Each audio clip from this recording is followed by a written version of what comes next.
welcome, guys. OG Marpe here with you, ready to play some D&D. This is my Tuesday night game. This is my home D&D game. This is a game that's been happening since before I was streaming D&D, and I asked these guys very kindly if they would mind if we did so, and they generously allowed me to stream our games to share with all of you guys. So I am so excited to get back to it. This is going to be a great session tonight. I am so stoked. My players are very close to a library, which is just a DM's happy place because you write all of this lore and you never know what's going to get used, and your players go find a library, and then they learn things about your world. They're like looking for answers. It's great. So let's do some recap. Let's get back to it, and we'll start. I'll start on some D&D. Fair warning. This is everybody's home game. This is not a politically correct game. Everybody's just having a good time. Nobody means any offense, but if you are easily slighted, this may not be the stream for you. Okay, let's do it. Yeah. All right, what's up? I don't know what it's like there. I don't know. Hold on, hey, What's he's up? streaming now, What's up? so you I'm probably don't live. want to talk about personal things. I'm about to say you can talk about whatever personal things you guys want to talk about on stream, but I Hold would on. rather Let play some. me turn the label on my bottle here. I know we're not sponsored by yeah, them. yeah. so. Mine's in a koozie, so you know that's. There you go. Hey, Hey, we Hey. get the man himself. Oh, I love it. Also, I have had a absolute shit day, so I'm very happy to see you guys. We're happy. likewise, man. We're See happy you to too, have Joe. you. I'm glad that we're going to start playing some D&D. Who did you guys settle on for the recap? Soda said he was gonna do it. Yeah, I think it was Soda. He volunteered. Well, hold on. Okay. Let's go. We all collectively said stuff. I hate you guys. All right. Last time in Dragon Ball Z. Okay, so we cleared the two big blobs of mouth and eyes. We killed them, but we noticed we went down the tunnel and it went catty corner.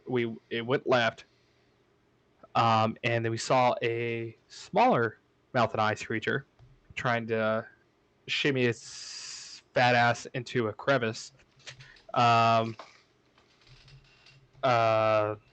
don't remember the members, but either way, we tried to attack it. We did some damage. It went through, but Will was able to get its claw through the hole and start pulling it back. Kythar started to pull the legs, and Chris's character, Chris, remember what's your character's name? Sigbert was also pull on me, and with the combined strength, we pulled Will back, and Reed, if I remember correctly, Reed brought down the hammer and slashed the motherfucker up, and we were able to kill that little bastard. Mm-hmm. Mm-hmm. So that ended the whole affair of the mines. We killed the last character. We looked down the hole. I believed we didn't see anything else. We did one more. Nice. We did one more sweep of the mines. I don't. Clip that. I the drunk barbarian. I super did. I'm the drunk barbarian. Damn it. You've been practicing all week for this moment. Whatever. Okay, we cleared the mines. We reconned and looked everything over. There was nothing else. We went back to the mine manager. Some other party members went to rest, eat, recuperate, regather supplies. I believe Simone and Will and Atesk partied with Simone. Both buddies, I would say. Went to talk to the manager, discuss terms, deals, and everything. And I believe the manager was trying to get us to another quest, and I think we said we needed to go talk to the governor of the town or the mayor of the town, but Yeah. paid us regardless. We each, as a party, each member got 28 gold, if I remember correctly. Yeah, it was We each got 20 basically for like expenses. Like, should you decide to do this for me, like Right. I believe the mine manager told us like I'm a very wealthy person because I run a mine, which struck me as odd. It's like, okay, cool, you're embezzling. Anthony, your fucking camera's on. I can't. I can't. Thanks for the follow, Jordan. So as the dumb barbarian, this still caught me as odd that a mine manager was able to have such wealth. So we continue on. We actually got other things. We left the mine. We continued the road down to. Somebody remind me the name of the town. One of you guys. Was it Edgetown? Edgetown. Somebody. Okay, we're walking our happy asses down the pathway to Edgetown, and on our way, we met with some fellow villagers from Iridan. Yep. It was a tavern made by the name of blank. Sorry, with a Tyler, G. Tyler, I gotta get my notebook. Hold on. Anthony. It wasn't. I Anthony talk had a too whole much. interaction with her. It wasn't Gwendolyn. But was I it? talk too much. It's your guys' turn. Okay. Anyway, so we. What was that, Tyler? You okay? I hit myself in the face with my headphones. Damn it! I looked away.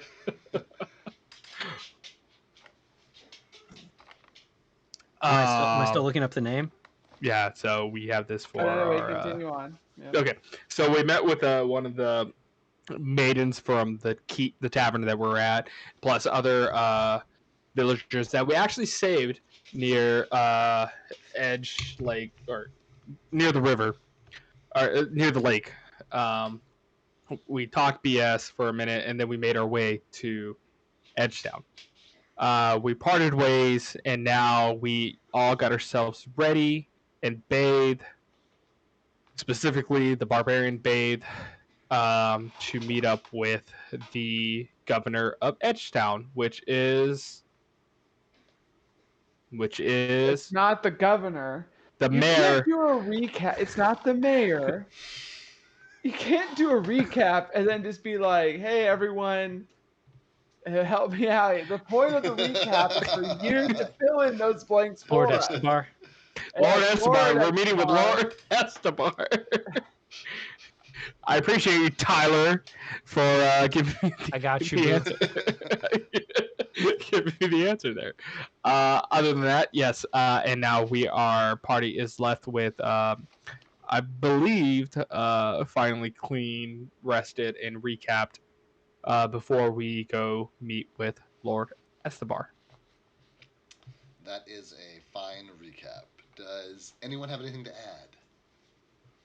He is not the mayor. And with that, I'm gonna go grab a beer.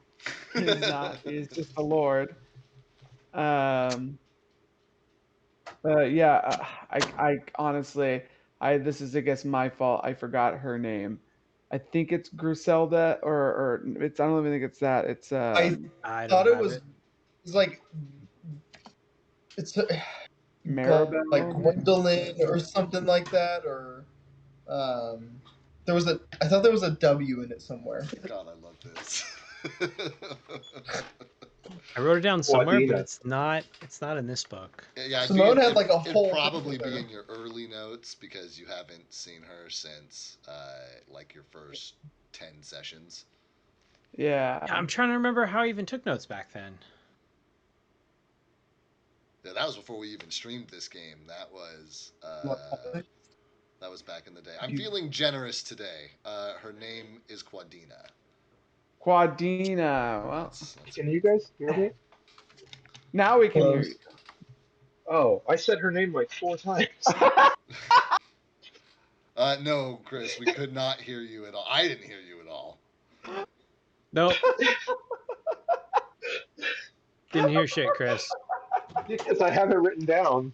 That's it. One of the few things I have written down from last week, and I'm like, Quadina.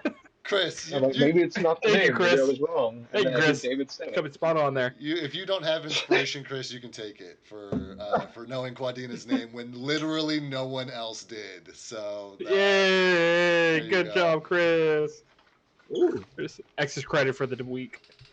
I really want to encourage you guys to remember proper nouns, so I'm trying here. Proper We noun. need Doesn't that? proper nouns. Fuck that. So that's super sick. We do have two players, at least one more player who will be joining us in a minute, maybe two if we're fortunate, and our last player is able to get on tonight. You guys are outside of the Lord's estate. You are still out of earshot of the guards. You have not begun to walk down the driveway or approach the house yet, and this is so you guys can have a moment to speak together. Tesk was not with you. His player, Tyler, was not with us last time, and this is going to be kind of his roundhouse coming up, so your party opted to wait for you as a player to come back and run your character for his moment. So you guys are here. I would like for us to do like super brief character reintroductions. It's about 2 o'clock. I'll go first. What's that? You'll go I'll first. go first. Great. It's like 2, Yeah. 3 o'clock in the afternoon. After you guys travel in from the mines, you guys are. I think you took a short rest, and a lot of you guys healed and spent hit die there, so you guys should be in pretty good shape. Um, let's start with Tyler. Who are you? Yeah, my character's name is Tesk. He likes books and shit. He escaped from a tower where they made him read books and shit all day. Wasn't really helpful, so he left and is now failing to use his magic in any successful way. Except magic missile. Except magic missile. He's a pro at that one. Well, you know, we can beg to differ. I'll go there you go. next. I'm Yep. Simone. He's basically a Cholo elf with his he's a summoner with his Eidolon Will, who's a very sassy cat. Wow. Eidolon or So he's an Eidolon. Yeah, that's what he is. He's not a familiar. He's an Eidolon. Yep. Joe, who are you? I'm Reed, a small. Well, I guess I'm not super small. You're young. I'm You're a not boy. small. you a thick bitch. Boy, No, about the age of 18, fresh out of the church, doing work for my god Aomade. The Lord's You know how it is. I hate when Uh, Joe describes his character as a It's what? fresh boy. It makes Aaron uncomfortable, but he's not here. So I'm just going for That's Reed. That's great. Yeah. I love it. Chris, let's hear about you. I'm Sigbert. I'm a grizzled man, Ooh. fighter who's human, who's just trying to go day to day, looking for work and trying to get this stuff done to make some money to possibly go on to the next job. Sick. That's Sigbert. What is Soto, who are you? All right, so my character's name is Kythar. All you need to know, he's a drunk barbarian. That's great. Just the basics. That's all you need to know. We are also playing with Professor Arthur Struve, who will be joining us here shortly. He is a gunslinger professor from the University of New Birmingham, and he's artillery Navy, King's Navy vet. And then perhaps joining us later will be Monzo, who is a robust-sized monk who's quicker than he looks and has a ravenous appetite. Follows his nose pretty much everywhere he goes. And that's them. Oh, here is Arthur now, as a matter of fact. I just introduced your character. Oh, yeah, Arthur Struve is standing by. Great. Excellent. I described you as a professor of University of New Birmingham and a veteran of the King's Navy, artilleryman of the King's Navy, and that was what you got. So All accurate. great. Then, we just got done with recap. Everybody is standing outside of the Lord's estate on a partly cloudy, chill wind, chill sea breeze of the early afternoon, 2-3 o'clock. You guys can see from here that there are a couple of guards posted outside the Lord's estate, crossbows in hand, but they don't really seem to be paying attention to you. They're just kind of making chatter amongst themselves. You've just, come off the road a moment ago with Quadina and the individuals you guys rescued at the side of the Stillwater Basin. You've just completed your work at the Grimstone Mines and have obtained a writ from Ginny, the Forge Dwarf there. And here you guys stand. It is the early afternoon. What would you guys like to do?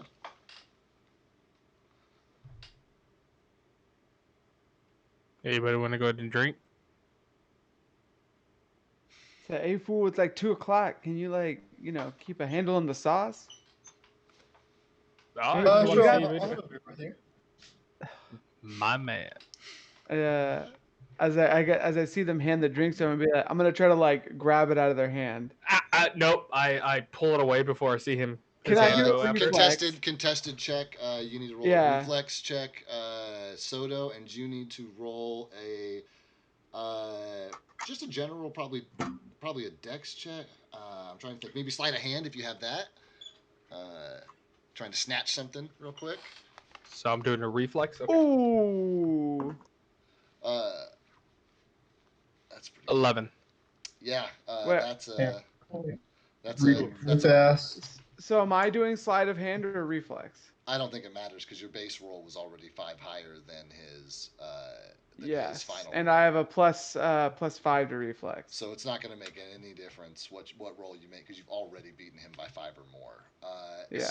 So Simone, as you go to hand the beer over to Reed, Simone is faster and snatches the bottle out of your hand and is now holding it in front of him. Some bullshit. I try to snatch it back. I'm gonna. I try to snatch it back. I'm holding it above your head where you can't reach because I'm taller Oh, than you. fuck you! No, that's metagaming. That's hella metagaming. This is no. I'm gonna No. open this. Tall is- I'm gonna open this up to What is your actual height? What is gonna- your actual height? Hold on. It may not be relevant. I'm gonna open this up to the rest of the party. Does anyone have any dialogue to break into this moment? I'm gonna remind Simone that. Say it. Actually, say no. it. Yeah. Yeah. Simone, this is a soft drink to me. It's like this is fine. I'm gonna hold it up and be like, "Hey, we gotta meet the Lord right now, and we need you putos to be sober." And then I I'm look like, at him. It's like, and I point at me. It's like, you mean me? You need me to be sober. That's correct, fool. And if the experience with you before, that usually means you're like a bull in a china shop, and you're gonna start destroying shit in that library for some reason. Probably to tell Okay. whoever can punch the highest. How about? Okay, listen. How about? No, listen. How about? I stay outside with the drinks, and you guys go in. How about that?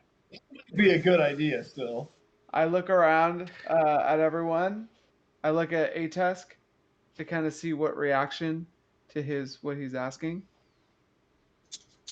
The Tusk would just kind of not give a shit too much and probably want to just get to see the Lord. So he'd be a little impatient, I guess. How is he? Probably How is just he like, why are we? demonstrating- Would you say anything? I mean, in good Test fashion, he'd probably just sigh, just stand there, cross his arms, just look like he's just impatient. I guess, can I play as Monzo and just be like, I was literally about to say, you guys all hear Monzo's stomach growl Aw. loudly. yeah,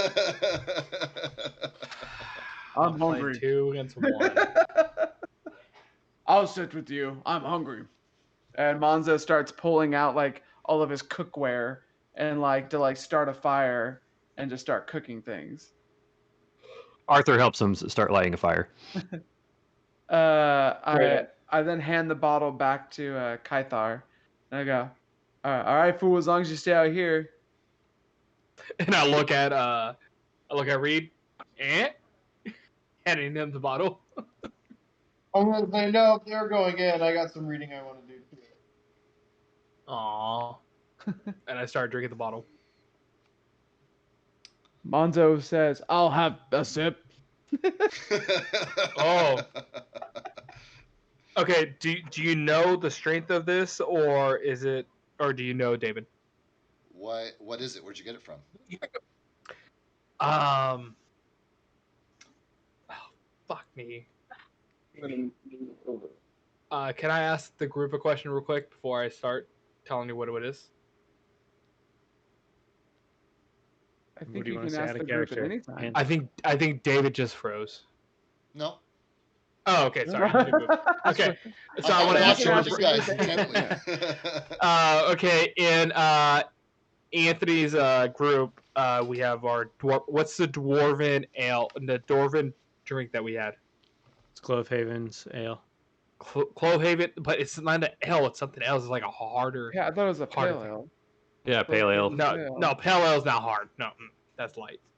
It It's was. Oh, it's the like a Clovehaven stout. bitter Or ale. bitter ale. bitter. It's a Yeah. Clovehaven bitter ale that I'm drinking, You're welcome. and that shit is strong. And so I go up to. It's a I'm drinking that. microbrew. Comes from a small, Everyone- small I hamlet. have a microbrew. I got my hands on it. It's my special little sip drink. I don't drink it all the time, but it's my sip drink if it's the last thing I got. And I look at Monzo. I was like, sure, but a sip. And I hand it to him. In Monzo fashion, I would imagine he would just start drinking it. Oh, fuck. I concur. Absolutely. Definitely drinking normally. Yep. Okay, Probably David, three, that's a roll. Probably 3 big glugs, and he'll set it down and hand it back to you. Great. So I just need to know logistically who is staying behind and who is going in, and I will also remind you guys that Monzo did have a research question. So as it stands, I'm going to drag him in at some point so that he can do that. Just as Yeah, tell- that's fine. Or you can just tell one of us, so that way we can. That's totally I'll your just- guys' call. That I feel is an acceptable level of metagaming to take care of the player who can't make it to the table. Yeah. So Yeah. if one of you guys wants to ask his research question instead, that's more than acceptable. It is in the Telegram chat. So who's staying behind? We'll do that for now. So Kythar is staying behind, watching the outside, just having a sip at a time. Yeah, Arthur's going to say, I regret saying this, but in the event something happens to us, you're the plan B. Oh God. Oh man. And semi drunkenly, I say, "Yes, sir." He sounded like a drunk British like I don't know public drunk in Britain. He'll Coming fit out of the right in tavern. Lunchtown. Anything for an ale. And then I will remind Simone that they did not let Will in last time. Do you want to leave him out with these guys? No, I think if I remember correctly from our last, since I was doing the recap, when I asked somebody to wash my back, we looked at Will and he disappeared. That's correct. So Will's not there. Okay, Will's not there. Great. Then we don't need to worry about it. That's correct. Yeah. I don't know where Anthony's table is. Just put him on my board. I just put him on my. Where- I'm over here. I got it. Okay, great. Then everybody else is going in. That is correct. Do you guys have any dialogue for one another while you are still out of earshot, or are you ready to start engaging with people? While we're out of earshot, a Tesk would say something like, remember not to give away what we're trying to do here. We're trying to just find information on the topic so that we don't get murdered. Just reminding everybody so we don't get murdered. Information only. FIO, you got it. I'm gonna turn around and be like, Ates, you got any like what's it called? Like charcoal paper or like pencil, whatever that shit is. A quill. Quill and Rummage paper. through my bag. I got parchment and quill if you want it and some ink. Don't we need to like write this shit down, fool? Like I've got a. Arthur's going to say, I have a spare as well. What are we writing down? any like information that we find, fool? Like we're not just No, gonna be able to, I just remember it in my head. what? I'm gonna. But I think what our friend is saying is, in the event we find something that is a symbol, it would be good to transcribe it onto another sheet of paper. I mean, I sure, would imagine sure. we're not gonna get like fucking all day here, fool, right? It's mean, already you like guys- 2 o'clock. You guys can't just read stuff and remember it. Okay, Tess is gonna look confused at everybody. you're acting really patronizing right now, and I don't appreciate it. I'm trying to work as a group here, fool, and you're Okay. gonna start getting me call you puto soon. So let's just, Yeah, I'll write down the important bits. All right. Thank you. And Professor Struvia, how do you say it? It's just Struva. Struva. Professor Struva, fool. I like where your head's at. You guys ready to go? Sigbert. Standing by. Yeah, Well, do you know what you're going to be looking for? yeah, I've been to check some stuff out. Okay. All right. If we're all ready. Wait, actually, hold on. You, and I'm going to point at the kid, Reed. What are you Hey. going to look for, puto? I want to know how this shield works. I would imagine you block shit with it, right? Yeah, And but I'm it gonna put my does arm other on- things. Apparently, blocks acid. It I can block people I can block a 5-foot square with it. How else does it work? Where did it come I from? want to go Why does around it telling gas? everybody that it's a magical shield, though. And we're kind Well, of fool, like That's putos like us can just see it's a magical shield, right? It's pretty obviously, like I said, it's got a polished mirrored surface. It's Yeah. got like an elaborate engraving in it. It's etched with like runes and stuff. Like, It it's looks at pretty- least expensive, right? Yes, absolutely. Yeah. Would it be wise to be putting that shield with our compatriots in the meantime? And I look at him. It's like, I'll hold it. Yeah, don't give it to that puto. Hold on Keep to it, with Reed. me. was my other party. We'd never see it again.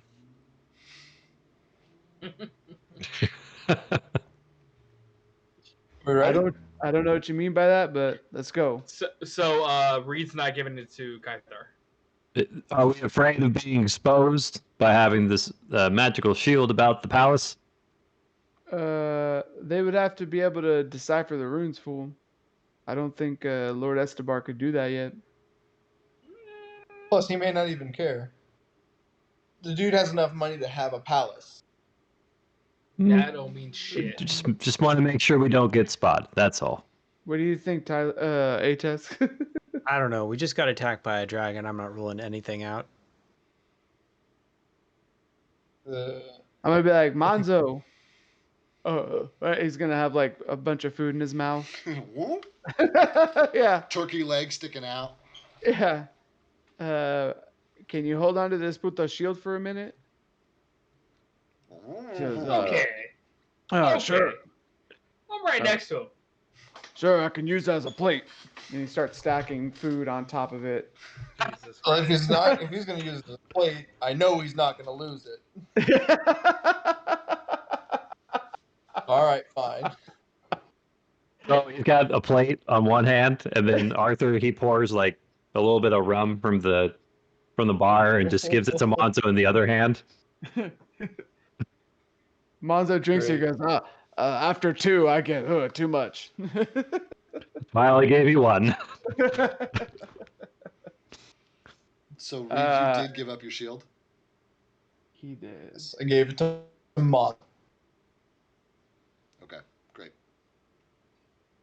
And we walk up to the guards. And these two guards holding crossbows. One of them points his crossbow at you. Halt! Who are you? State your purpose. We got business with your Lord Olderbrand. Oh, not Olderbrand. Lord Estebar, fool. Regarding, Little library? request. your DM didn't catch that. Uh, we'll say that Reed said a library. A library. Yeah. Ah. Yeah, are you the rat catchers that cleared out the mine? Yes. That would be us. And he just like Yes. leans his chin back, squints his eyes, looks at you, just kind of like inspects you guys, has his mouth kind of open and his tongue out. Yeah, all right. Stay here. And he goes inside. The other guard, holds his crossbow like up and points at you guys, and is just kind of like standing there. A couple of minutes go by, and the two more guards come from inside that are not the ones that were out here before. So now there's 3 of them, and then the original guy comes back out and says, "All right, Lord will see you. I need you to surrender your weapons, though." Hey, Arthur's going to take all his both his musket and his pistol unholstered and then hand it to him. Hey, my damaged, barely hanging on crossbows. No, you repaired it. You repaired it. It's repaired, but it's not in a good condition. It is definitely not in a good condition. I'm gonna look at him and I'm like, hey, that shit's broken. That's on you, fool. You have to buy me a new one. And he's gonna like hold it by the stock with 2 fingers like dangling, and like the different pieces like wobble slightly as he like wiggles it back and forth. He's just gonna kind of look at you and say, "I think you've already broken this." Does anybody try to secret any weapons away on them, or does everybody hand their stuff over? Yeah, we'll have my stuff over. Yeah. So wait, where's Kaito or Monzo at this point? You guys are like at the end of the drive, probably. I don't know, like Just chilling. yeah. Literally, So we're not camping. we're not 100 feet asking. away, We're not asking. like that. Would it be a good thing? Would have like left Will with us? No, it's actually a better thing that he's not. It's actually better. But he's the only one that can communicate. David, you good? Yeah, I'm fine. You guys are talking. I'm waiting for you to be done. Yeah. You video? Okay. As long as you can hear me, it's good. Yeah. So you guys hand your weapons over, and the guard leads you into the Estebar Manor. Okay, and then I've got to.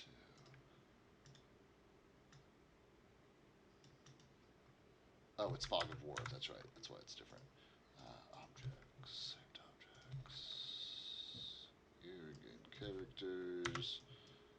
I'm going to use Monzo's as the like clearing deal.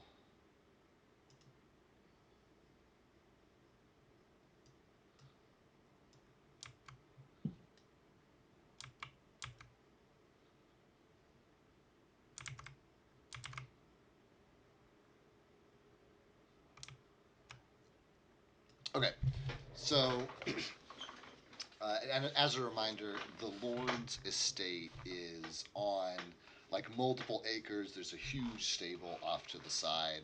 This thing is not quite a palace, but definitely a mansion. You walk in and there's like marbled floors, and there's a huge statue in the middle of the entryway, and there's these like big ornate stairs. And standing at the top of the stairs is a fat gnome with kind of like a squished face, with the symbol of Lord Estebar on his talberd. And he says, and he calls out to you as you all fill in the entryway, and the guards kind of fill in beside you, standing along the sides of this chamber, and says, "You stand in the presence of Lord Estebar's estate. Please come with me." And he, turns around quick and just kind of waddles off, pass back through the door. leads you guys through like a big chamber that's obviously like a dining room, and into a hallway, and he's turns around in the hallway, and so you guys are back here now. He turns around in the hallway and says, "Wait, the Lord and his son discuss business. A moment." And he like cracks the door open, and as the door opens, you can hear the voices behind it.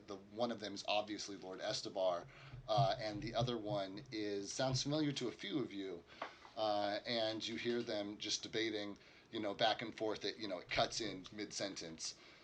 You catch just the ass end of, "Wouldn't they all be better under contract? Think of the money you could make." And then you hear the calm voice of Lord Estebar saying, Now, you can't just toss people aside who may have valuable skills or information.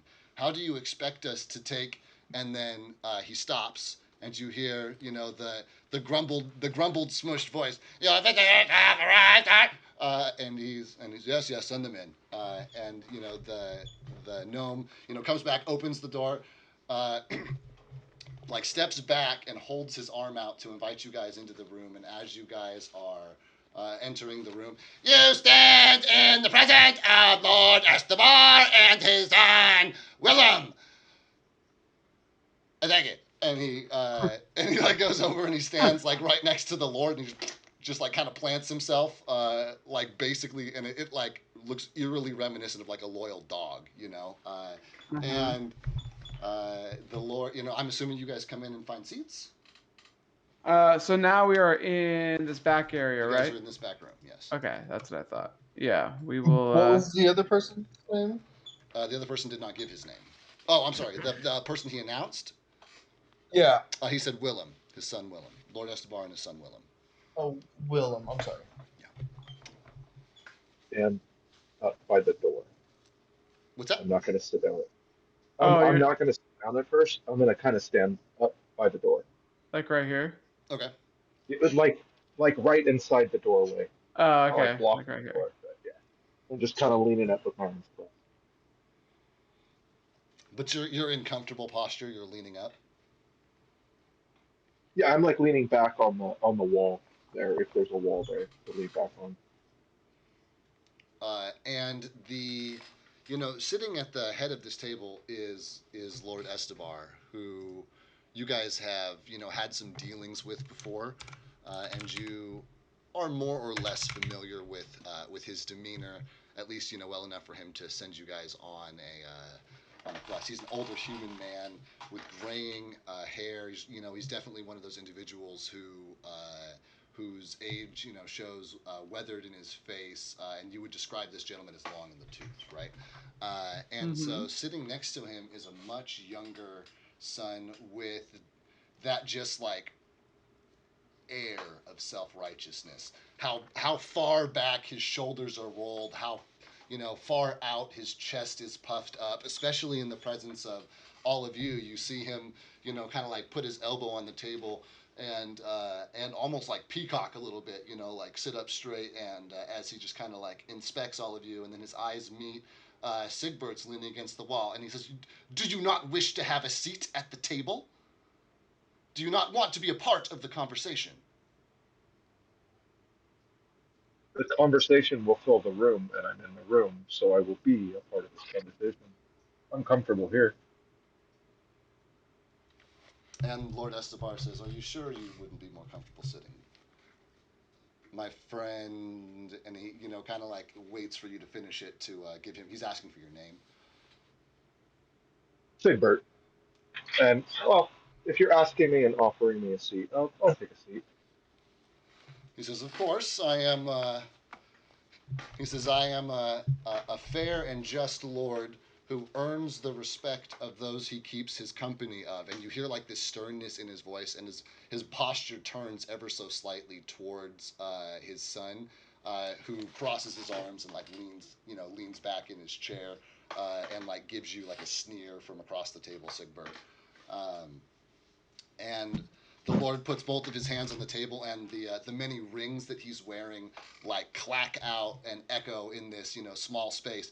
And he says, "Well, if you are here, then you must have dealt with the issue with the mines." And he kind of scans the group and says, "It looks like you are a few short. My condolences that you may have lost your companions." Food got hungry and one of them's a drunk, so we just left him outside. Uh, the Lord lets out like a chortle, like and he I quickly. rummaged I'm sorry. Go ahead. while he's like laughing. I like rummage through my bag for the note and I like slide it across the table at him. The young Lord Willem snatches the piece of paper off the table, like out of your hand. Like it's clear that you're sliding it towards the Lord, and he just like takes it. You calling me drunk? And he like rips off the seal and like unfurls it. Scans it admittedly very quickly. I'm gonna sit there like super confidently, like leg up, not like on the desk, but like sitting back in it, pretty confident, little half smirk. Yeah. And he lets go of one side of the scroll, and it's like memory rolls itself back up, and he says, "I suppose it looks like they did their job adequately," and hands it to Lord Estebar, who takes it and reads it. He like pulls his spectacles down over his nose, and he pulls them up, and you can catch the gnome like standing on his tiptoes, kind of like reading over his. I would say over his shoulder, but it's more like over his elbow because of the height difference. And the Lord looks at you guys and says, "Well, I thank you kindly for a service well done. Those mines are the lifeblood of Edgetown. Without them, we have significantly less goods to trade with the rest of the world. And as it is my mine personally, which I hold the deed to, I am especially grateful." And he says, "I think we were discussing access to my library in exchange for this job done. That's correct, fool. Have you given any consideration to whether or not you'd like to take on the second job for cold, hard gold coins filling your pouch?" What was the second job? It was the orcs. I'm gonna interrupt him. Oh, Yes, since in the last few days since we've made contact with you, our scouts have actually found one or two roaming bands of orcs, but we suspect that they're more organized than these usual nomading groups are. And if I can at all encourage you to look into it, I would like to do so. We're here for the library, fool. Sorry about your orc problem, but we need some information that your library might hold.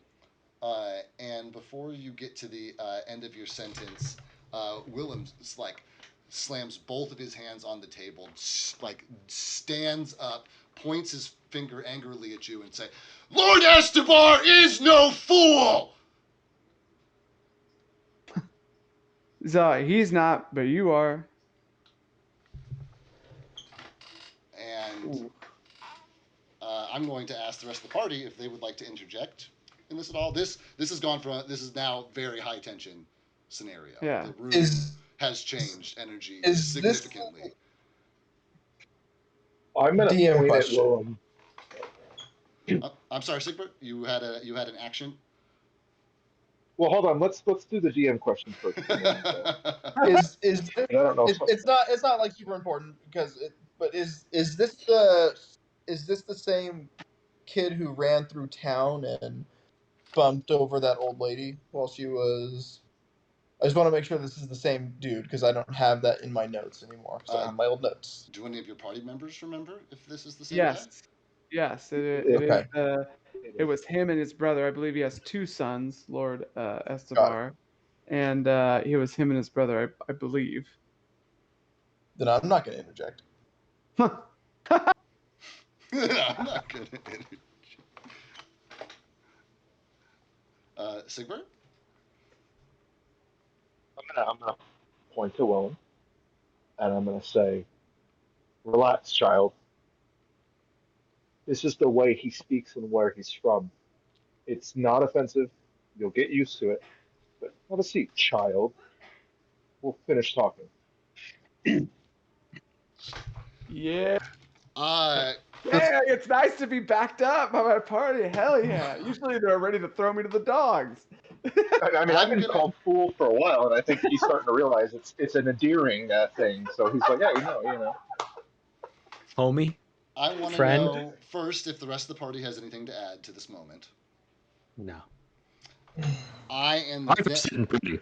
I am then going to ask both Simone and Sigbert to roll diplomacy checks, please. Okay. Oh, Simone's bread and butter. Smell that? That's fresh diplomacy. can I say something to help? I- I have a good diplomacy skill. Nope, there's a reason why I asked the questions in that order. Son of a bitch. Oh, wow. Almost a nat 20 on our high diplomacy, man. What are those finals, gentlemen? 32. And mine was a dirty 20. So, Lord Estebar slams his fist on the table and says, "Enough!" And he turns to his son and says, he says, "Your fuse is too short, boy. You need to rein that in if you're ever going to rule, and learn to understand and accept other customs." And he's going to turn to you, Simone, and say, "He may be a fool, but I am not." And then look at you, and then look at Sigbert also, and say, "And I can tell when insults are being thrown across my table at my own kin, which I do not appreciate from individuals with whom I am doing business. Is this understood, gentlemen?"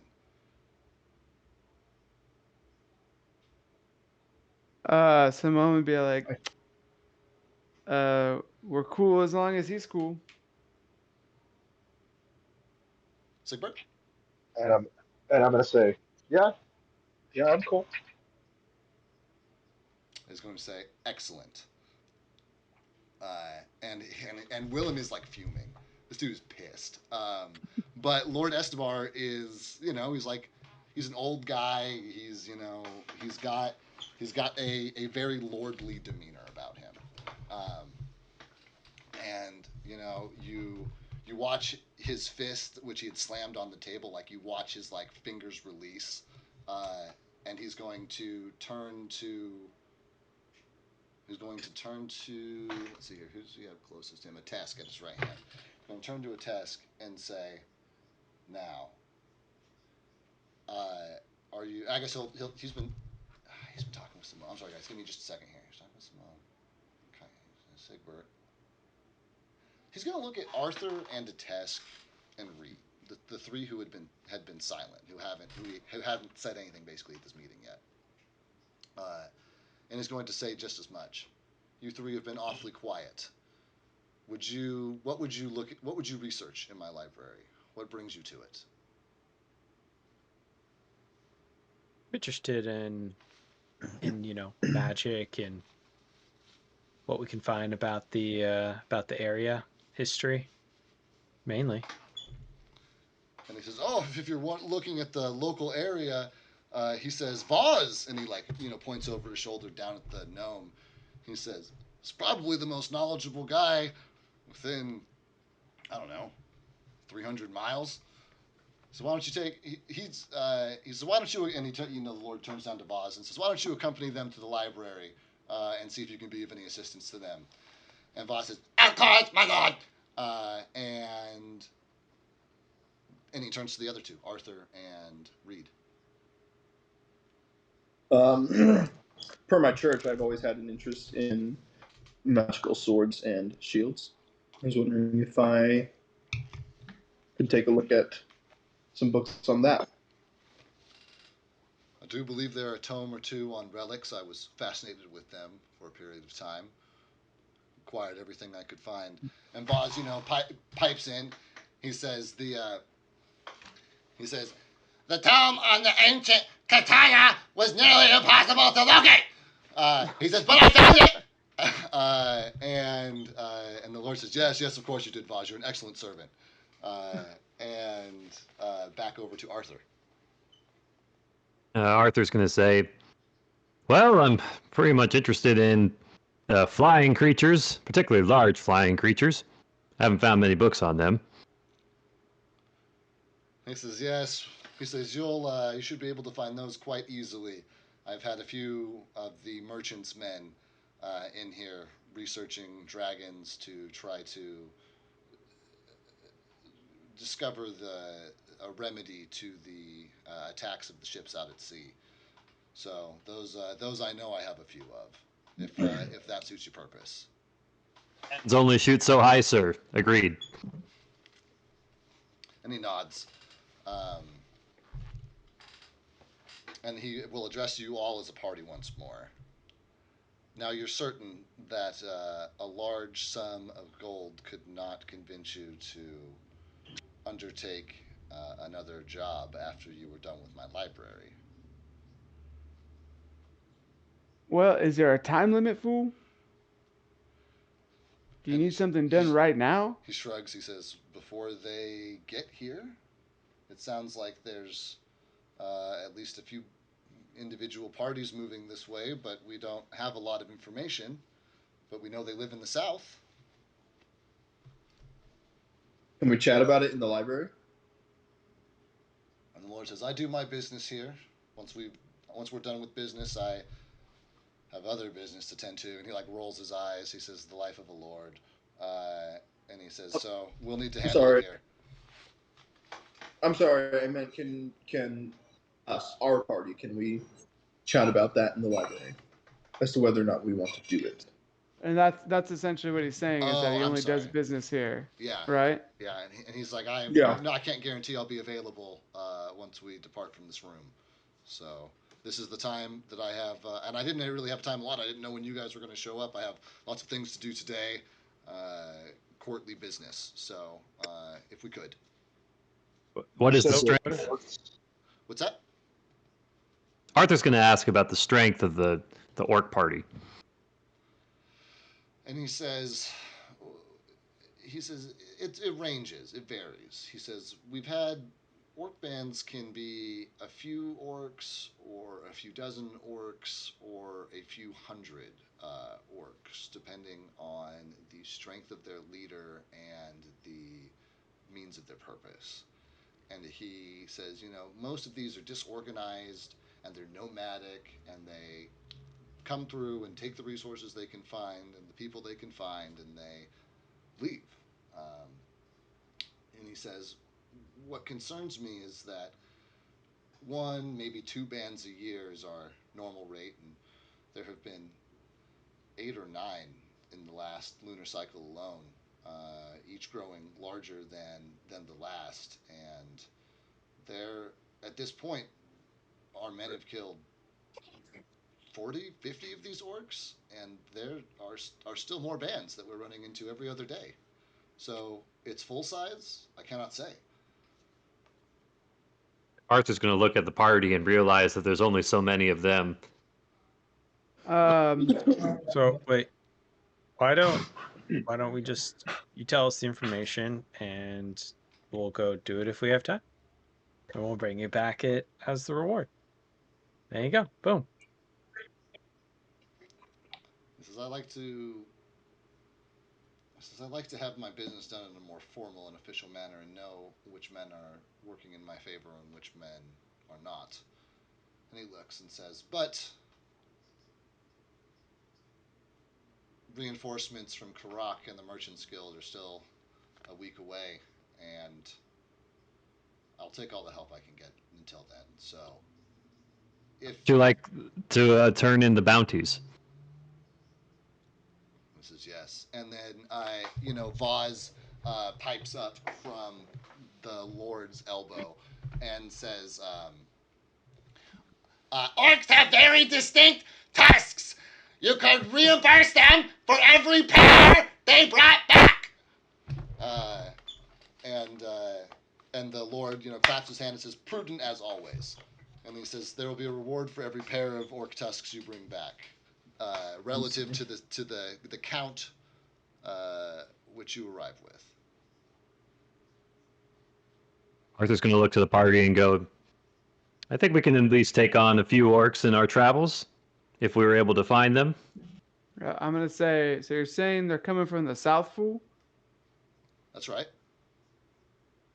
And at Fool, you see Willem like tense up, like veins popping, and but you watch the Lord's hand like come out towards him, in like a very subtle motion, but instantly Willem like forces himself back in his chair, and his like his like fists are gripped super tight, and temple veins popping and shit. I don't think this is the case. But just in case, can I do a detect evil on Willem? That Just worth depends. that. What does it look like? Detect evil when you do that. Does it have a cast? It just says you have to be able to see it. I don't know. It's just an inherent thing. It's a little bit flavor. I mean, you've done this a few Yeah. times in the past. I guess now's the first time I'm Oh, asking you. it says a cone-shaped emanation, but it doesn't say what that is. You can sense the presence of evil. Okay, if it's sensing, then I don't think there's anything that you need to do. That's a pretty Okay. You specific do need thing. concentration, though. It does say. Okay. So I mean, I'm sitting here quiet, not saying it. Yeah, you're not under duress. And as you cast that on him,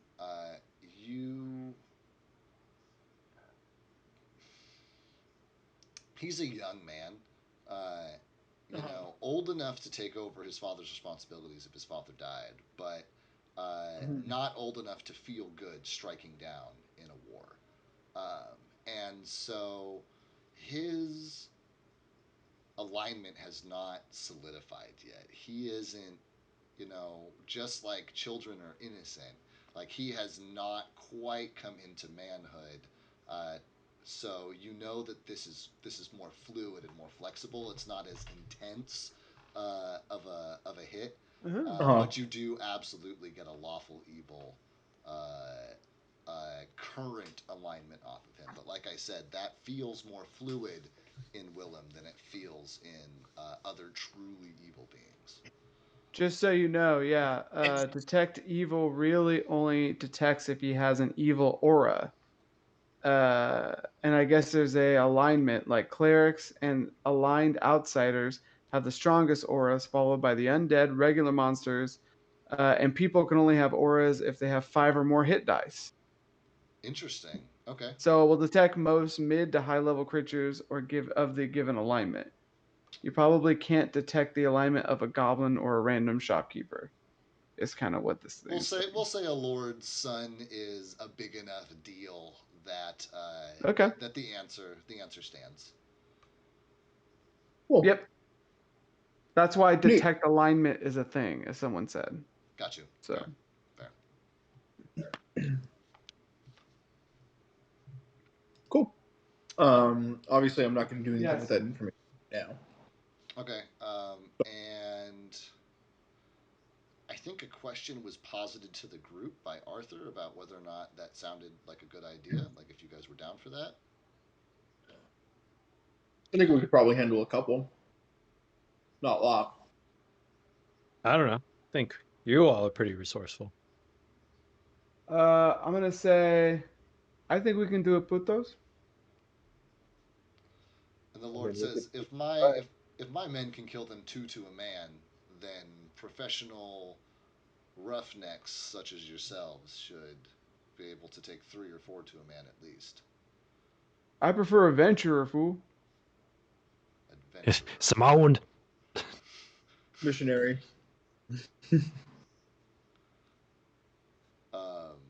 We're not asking your favorite position here. I'm sorry? He is not currently in the room, so he is just a ghost. Got you. That's fair. Okay, well, he says that is disappointing.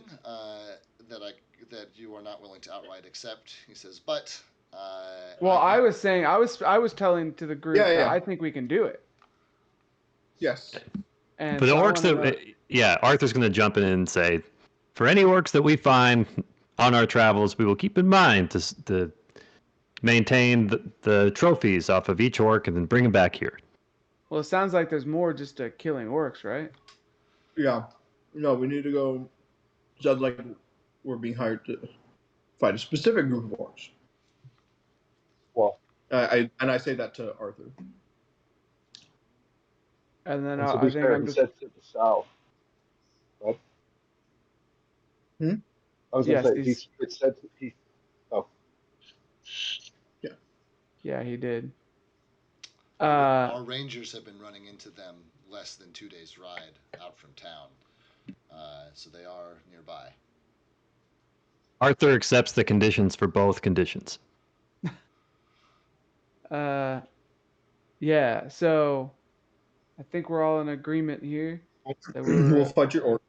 we'll Yeah. fight your orcs for your fool, but I need more details on what exactly you think that is, puto. He's going to, and it's like the slightest bit of a smile is going to like crack the corner of his mouth, like almost indistinguishable under the gray, mustache hairs. But the slight wrinkle in the eye lets you know that there's a smile hiding in there. And he says, "Yes, details are important." And he stops and he thinks about it. And he turns to Vaz. And he says, "What do you think is fair for each of these orcs?" He says, "We've killed 40 or 50 so far. We don't know how many there are." And Vaz does some calculations, and he pulls out a little sheet of paper, and he starts scribbling, doing math and stuff on it. And he points to the Lord. He's like, "Treasury," and he's like, "Expenses." And he points to a figure on the paper. And the Lord, pulls his spectacles out and looks at it. While this is all happening and that gnome is yelling, I'm gonna look over at my party and just be like, and they want to send this puto to the library with us? This puto is yelling every 2 seconds. Arthur can't help but smirk. Reed's laughing. And Reed's definitely gonna catch the eye of Vaz for a minute. He's gonna squint at him, scrunch his little face up, give him a little angry look. As he's holding his finger on his finger on the number, and the Lord is looking down at the figure, and he comes up and he says, "We can do." So I don't like to bargain or wager. I feel like it's beneath my station. I'll give you a fair offer, and it's up to you to accept. Says it'll be 50 gold pieces for every pair of tusks you bring back to us. He says, I would like, he says specifically, he says anyone between here and the Crooked Gap. That's the territory which we'd like to clear. Anything past the Crooked Gap, our reinforcement should be able to hold and keep them at bay. But between here and there and over the next week is the most critical time for us. I'm gonna be like, do you have a map of the area? Fool. And the Lord will turn to Vaz, and Vaz will say, "I will see if I can find something in the library." And I close my eyes and wince every time he talks. And the Lord says, "Great, excellent, excellent." He's obviously very excited about this prospect. He says, "Well, is there anything else that I can do for you while you're here, or would you like to head to the library?" Yeah, we need some more information. You said they're nomadic, but they have to be camping somewhere. And it sounds like these orcs don't subtlety isn't their speciality, right? So they got to be camping somewhere. If you got scouts, they're probably following these putos, right? Where are they camping out at? He says, "I have rangers. They go out in arcs, and they always come back to me here. They only ever travel a few days out. Anything past the gap is not really our concern." He says, "Admittedly, I have not replenished my rangers as they've been running thin in the wake of these numerous skirmishes. But that's all they've been is skirmishes. We found a few small camps, 4 orcs, 10 orcs, 7 orcs. But if there's a larger, if there's anything else for us to worry about out there, I'd like to know about it. And like I said, until my reinforcements arrive, I'll take all the help I can get. Unfortunately, I can't tell you specifically where they are. I can show you perhaps where the skirmishes have happened, where the battles have been, and give you a starting point. Sure. Where is this in relation to? And I'm asking Lord Aldermere this. Where is this in relation to where the ancient city of Isolde is? And he says, well, it would be. And he looks at you and says, that is farther south than my rangers go. And he says, but they do get about halfway there in a long journey, a week's journey rather, 3 or 4 days out, 3 or 4 days back. So, he says anyone who wanted to get to Isolde from here would need to walk straight through the territory in question.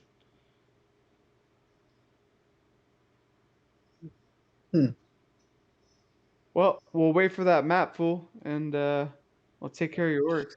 Hey, and be ready with that treasury. We're gonna bring back like hella teeth. And Tush. Lord Estebar is going to say, "Oh, I hope you do." He's very. It's like that dude at the range who's excited he gets to blow some shit up. He's like, "Yeah, okay, I bet you do. I bet you will bring me back a lot of tusks." Hey, hands on top of the table, fool. No, I was kidding. He just sounds really excited. And he's going to stand up, and Willem is going to stand up, and is going to say, "Now, if you'll excuse me, I have some other business to tend to. Willem, with me, Voz, if you would escort the party." And the Lord and Willem are both going to walk out. Willem's going to just be absolutely scowling at both Simone and Sigbert as he's like exiting.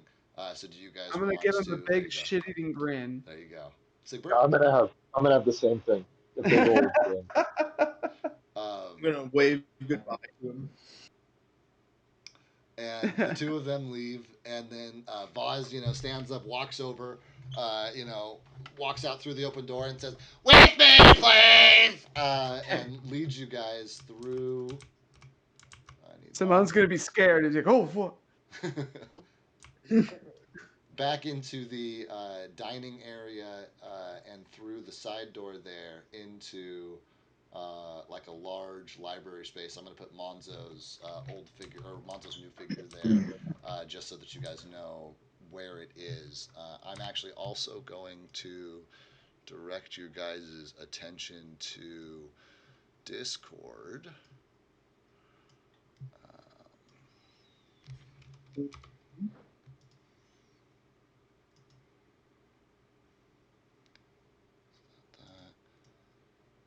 This.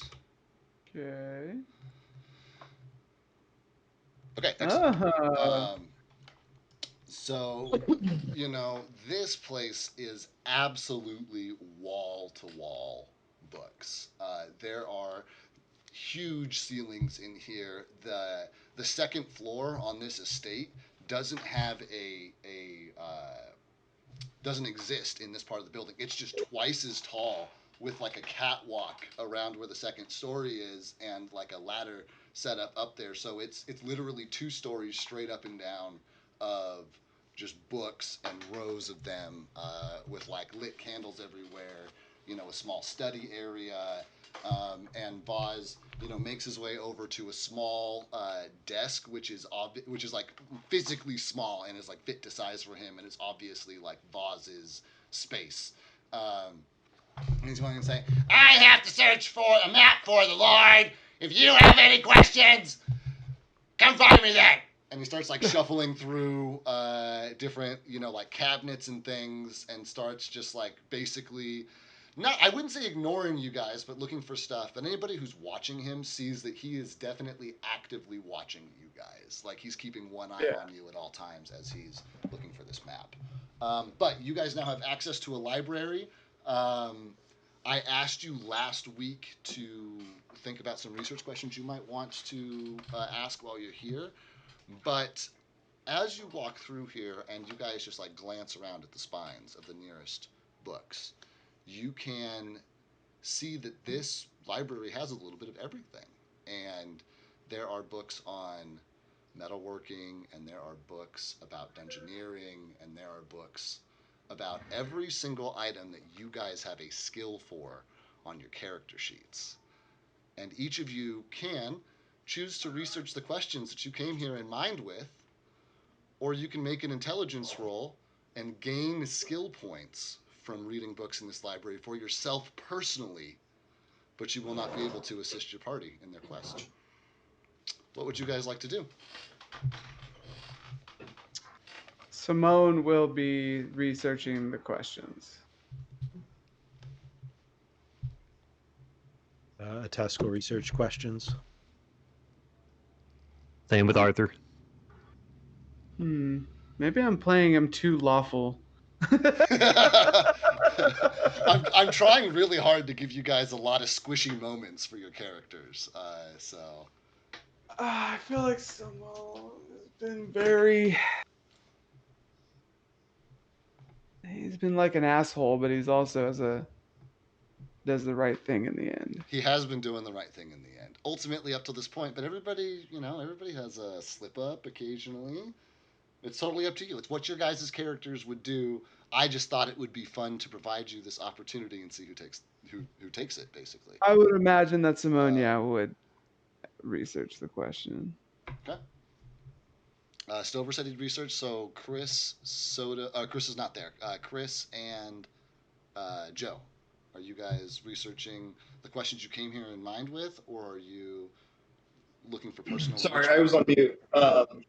I am researching the questions. And Sigbert? Do we have six questions? Let's make sure we have 6 questions first. You guys, if you guys Maybe want, so. and if you guys want to double up on the questions for your research, then you'll be better at finding answers for that question. So you can double and triple up on single questions if you like. Chris, what would you like to do? I'll help with research. And with that, I'm going to say that by default, Monzo also will eventually end up helping with research if he shows up, because that's what you guys have all chosen to do as well. I'm very proud of all of you guys for making the lawful choice. And I guess I'm going to finalize that now. Nobody wants to change? Tempting us, devil. Okay, great. I have no interest. So mechanically, the way this is going to work is you guys are going to figure out who is in charge of researching what question. Everybody who wants answers to that question, or to help find answers to that question, are going to get like teamed up basically with that question asker. Everybody in those groupings are going to get to use the intelligence modifier of the highest person there, because you guys are working collectively as a group to find the answer to a question. But it's 2:00 in the afternoon. Research takes time. This is going to take the rest of the day. Each question will, to find your answers. Save for an incredibly high roll, and you guys getting very lucky and finding the information you want early. So, a few of you sent me questions that you want. You're like, first I would look at this, then second I would look at this. Basically you can spearhead one of those questions. And then you can have one of your party, you guys can metagame, you guys can have one of your party members spearhead another question. You guys can group this however you want, but basically, mechanically, the way this is going to work is we're going to split you guys up into what you want to find out. Everybody's going to make their roll. They're going to add the modifier of the highest person looking for the answer to the same question, and then we'll give you guys answers. So who's looking for what? We need I think that Joe and I should pair up, because my first question was about the armor itself, and like Yes. what the prophecy of what that means if we collect, like, the prophecy behind the armor. So I Correct. think since Joe wants to look at what the shield does, that we could double Mhm. up on that one. Makes Yeah. sense to me. Aaron says he wants to research dragons and Valmina and the history of dragons from our attack on Irrigan while in the library. And if you Is there guys anyone want, else doing if you guys it? want an extra body or don't want to ask that question, I will DM Monzo back into this space. He'll wander in, offer you guys some leftovers, and then start doing his own research. So Yeah, I think since Aaron had a question, that's fine. great. What happens to the shield? Maybe Where's my maybe he shield? can wander in and say that Kythar's passed out. Well, that is gonna leave Kythar Well. alone. He's still a player. He gets to decide what he wants to do. As a matter of fact, you guys can work out what questions you're gonna ask here. Kythar and I are gonna go into the other channel and role play his time real quick so that there's not any overlap. And then when we Okay. come back, you guys can tell me who's looking into what. Sounds good. All right, meet me We'll in put D&D night, you Soto. in- All right, bud. So this is how I figure it. I have an intelligence modifier of intelligence modifier -2. I am gonna roll a d10. Okay. All right. So anything that is above a 7, I will contribute. If I Okay. roll below a 7, yeah, Okay. I'm staying in chat. Just keep me in it. Great. Yeah, sounds great. And I want you to be in chat. I want you to at least No. listen to it. Like, I am playing my I agree. I agree. build You're and playing. Yeah. yes. Yeah. So 100%. okay. So I'm rolling d10. Anything above 7. Let's go. Let's go. Oh shit. Oh nope. That's 6 minus 2. Nope. I Okay. will be here. Okay. So great. So Monzo cooks you up some food.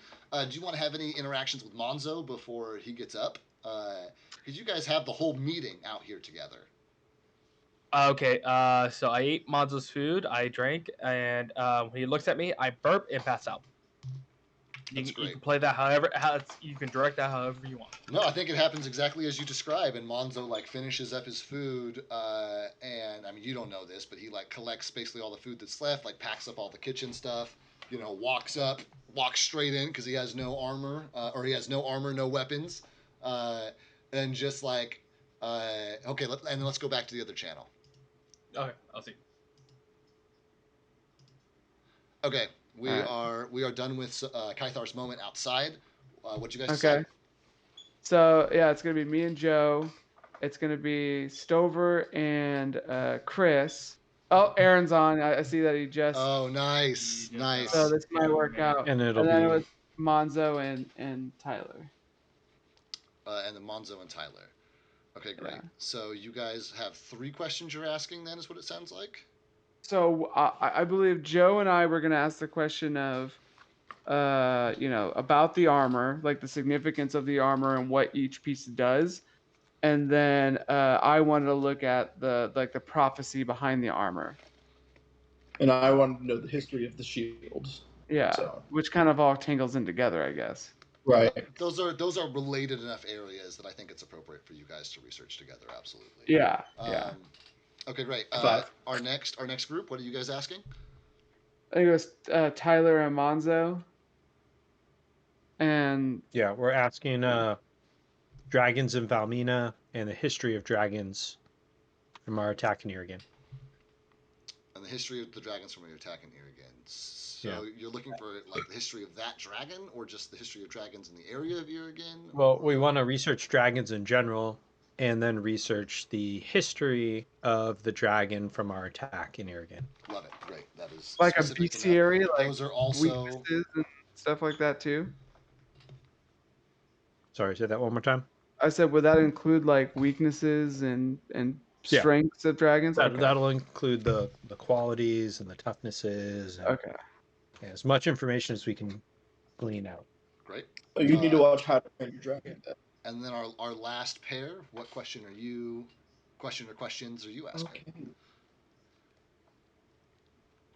Which would be Stover and Sigbert.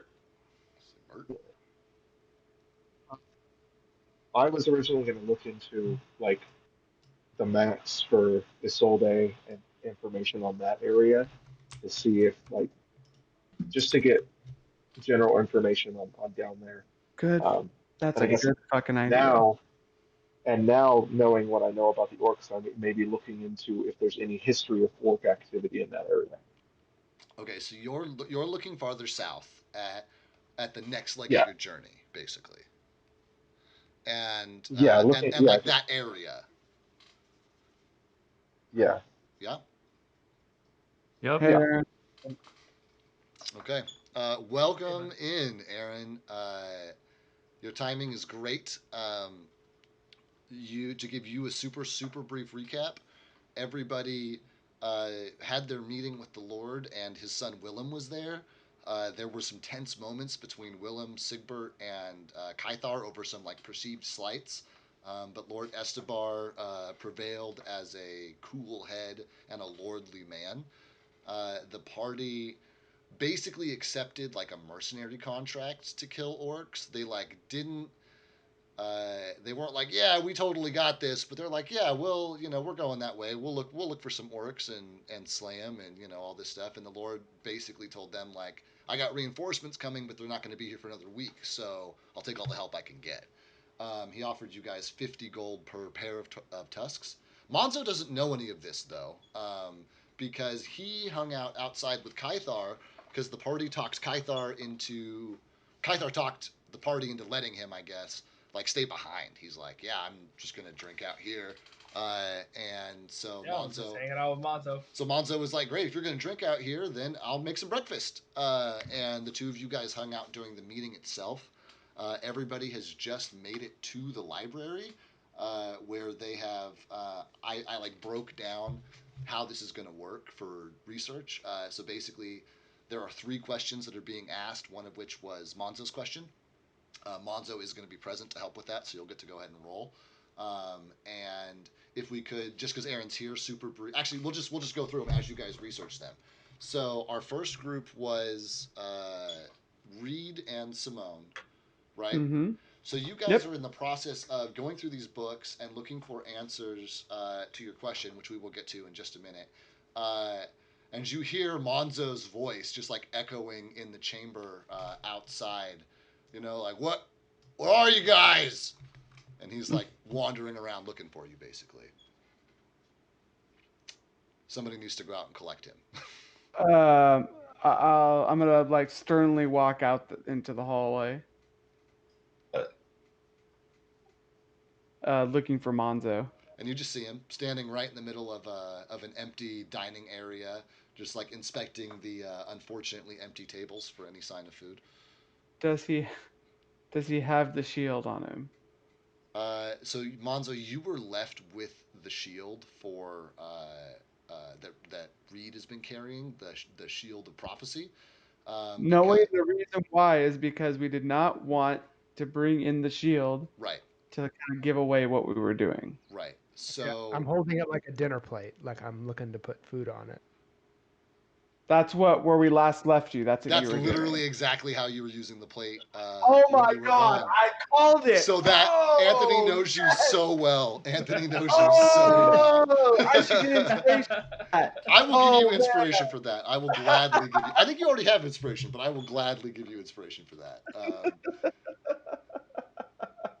So Monzo, would you like to address Simone, who's come out to gather you? What's going on in there? Hey fool, we got access to the library. Let's go. Okay, I'll walk into the library. And there, And then, there are pictures yeah. in Discord for what you immediately see.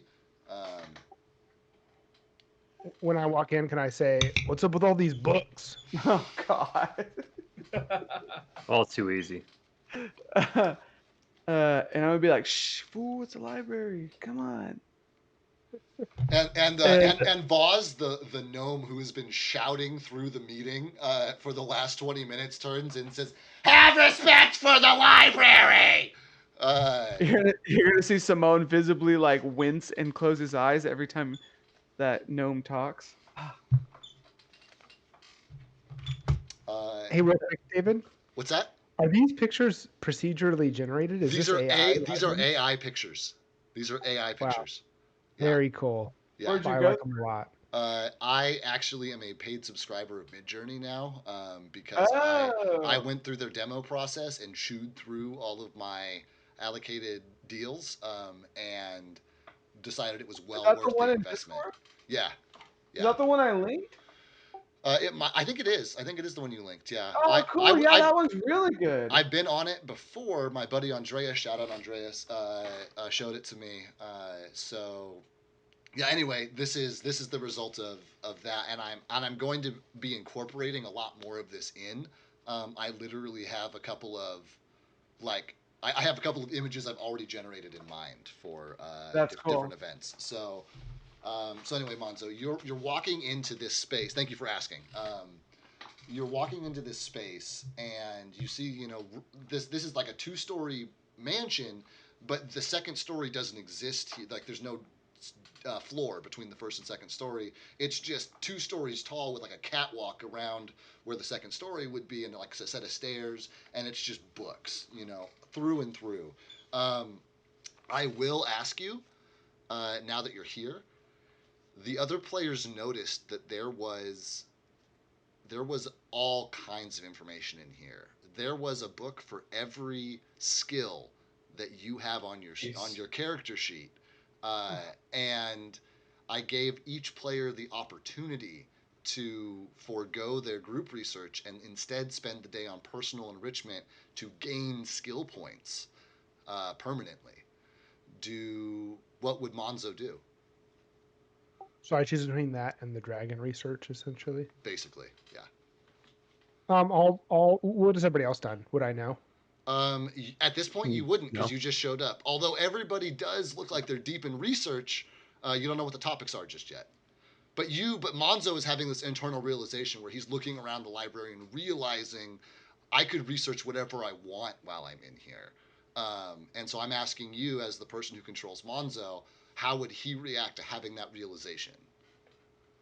Monzo would want to know about the dragons for sure.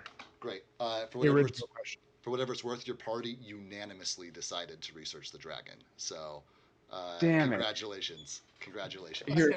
I wanted to call you a real piece of shit right now. I was ready. I'm as altruistic as it gets. Man. Perfect timing. Perfect timing. Okay, so then if Simone and Reed would go ahead and give me a D20 roll, add your intelligence modifier. And this is for the answers to what are. And I'm sorry, would you guys actually state your question for me real quick? We want to research the armor and like the history of the armor. We want to learn a little bit about the prophecies. So the and first question's about the armor, Yeah. specifically about what each piece does, a history behind it, Yeah. Okay. and stuff like that. That'd be our first question. Okay. Great. What was your guys' final on that? So you want to go Joe? Remember, you get to add whichever one of you has the higher intelligence modifier. That's the modifier you both use. Oh, And as okay. you're working You can add, together. you can add a +2. You can add a +2 to yours. I rolled a 7. I rolled a 10. On a combined score of 17, you guys, with some help from Vaz and a lot of cringing from Simone. Well, he got a 9 because I got a +2, so it'd be a 19. Okay, so on a combined He score. rolled a 7 I'm sorry, +2. his die roll was 7. Great. So on a Yes. final of 19, Yeah. and some cringing as you guys asked Foz for help, and he, went and pulled out his step stools and his ladders and went and pulled shit for you guys. You're digging through these tomes, which have obviously been read maybe one time in the last century, and this shield is incredibly iconic. I don't know any other way to describe it. It's called the Shield of Prophecy. And it has, most recently surfaced as, like where you guys found it at the Estebar estate, or excuse me, at the Ordelbrand estate. And Cade told you guys that that was because, you know, Lord Oldebrandt's grandfather was a adventurer that he entrusted with the shield at one point. Mm-hmm. And so, you know, as you guys are with that information, you know, you're able to have a starting point. And he did mention, he did also, Cade specifically mention Alzeroth, so you're running that like kind of key search as you're running all this stuff as well. And what you're able to determine is that, unfortunately, you do not know who the craftsman is who created this set. But you do know that you are able to discover that each piece has a specific purpose. Now you know that your shield of prophecy here is obviously was cursed, but now that that has been removed, you know it's operated well for Reed. You know it's just a great shield, giving him plus bonuses as it stands. But now that you guys are researching, and Reed is kind of splitting his time, spending some time researching books, and other times like looking at his shield and comparing, you know, the different runes in the books and things. And ultimately, Reed is able to determine that this shield was forged not by any means of forging today. This is an ancient forge style. And with that, you know, these forges got hotter than modern forges are able to get, which means you suspect, you dread the day that you have to test it, but you do suspect that this shield is, you know, it's not the element that it's resistant to. It's not like you can walk through a wall of fire if you hold it up, or electricity bounces off of it like rubber. It's not tied to Right. it's not tied to the element. It's tied to where the elemental attack comes from, and that this shield will completely protect anyone standing behind it from dragon's breath. And it does not matter the Neat. flavor of dragon's breath, uh, as long as the breath, you know, because there are other creatures that have things like fire breath and cone of cold and stuff like that, and you don't suspect it. You don't suspect it'll have that same impact from those creatures, but for the creature which is, you know, etched into it, that's its intention. That's its purpose. That's what it was made for. And circling back to your original question, that's what all of the other pieces were made for. You know, you are able to determine that the helm that you guys are in search of next, you know, as you're doing your research, legends tell, and these books are hundreds, if not thousands of years old, or citing individuals who have not lived for hundreds, if not thousands of years. So, you know, there is a little bit of the like Game of Thrones, Children of the Forest, like that was so long ago. Who knows if that shit's real, you know? But the legends do tell that this helm, which you guys are after next, allowed the user his own dragon's breath. And you know, the information is incomplete.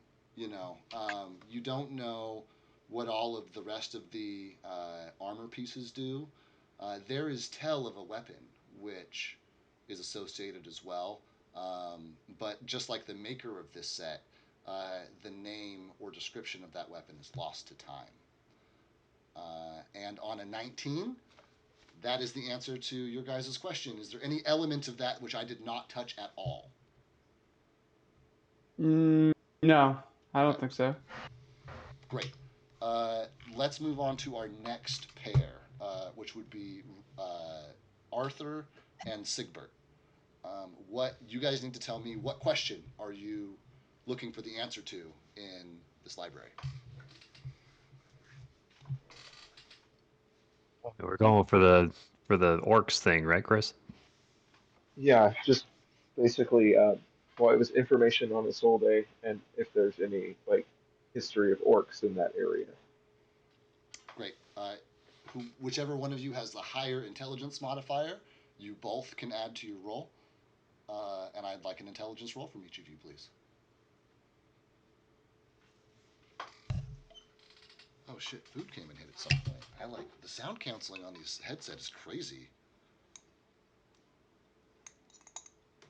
Welcome to New World. I know. I literally didn't even hear Eva come in and drop the shit off right next to me.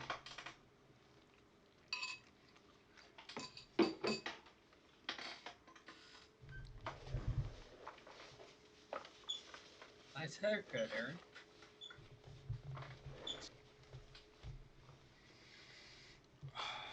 Seen Joey lately? Take the 12. How's he? Chris. Well, then, because Silver, your intelligence modifiers 2 as well. Nope, just 0. Oh, then mine's 2. So So what are each of your finals with a +2 modifier? mine would be 14. 6, no modifier. 6 no modifier. Well, Yeah. you get to add Chris's too because you're researching with him. So his intelligence So 8. modifier you get to add to your roll. So 8 and 16. So 14. No, 14. I'm sorry, you're Yeah, right. Yeah. So that's 20. That's a final of 22 then. For the question about the city of Isolde, the area around it, and whether or not orcs are native there. On a final roll of 22, you guys are rolling through here, and you are able to pull one or two local and regional maps to get basically an idea for what the terrain and layout is going to be south of the Crooked Gap, which is like a super narrow section of an incredibly mountainous terrain at like impossible angles, and it's where it like bridges over one of the inlets to the Stillwater Basin, or the outlets, I guess, from the Stillwater Basin.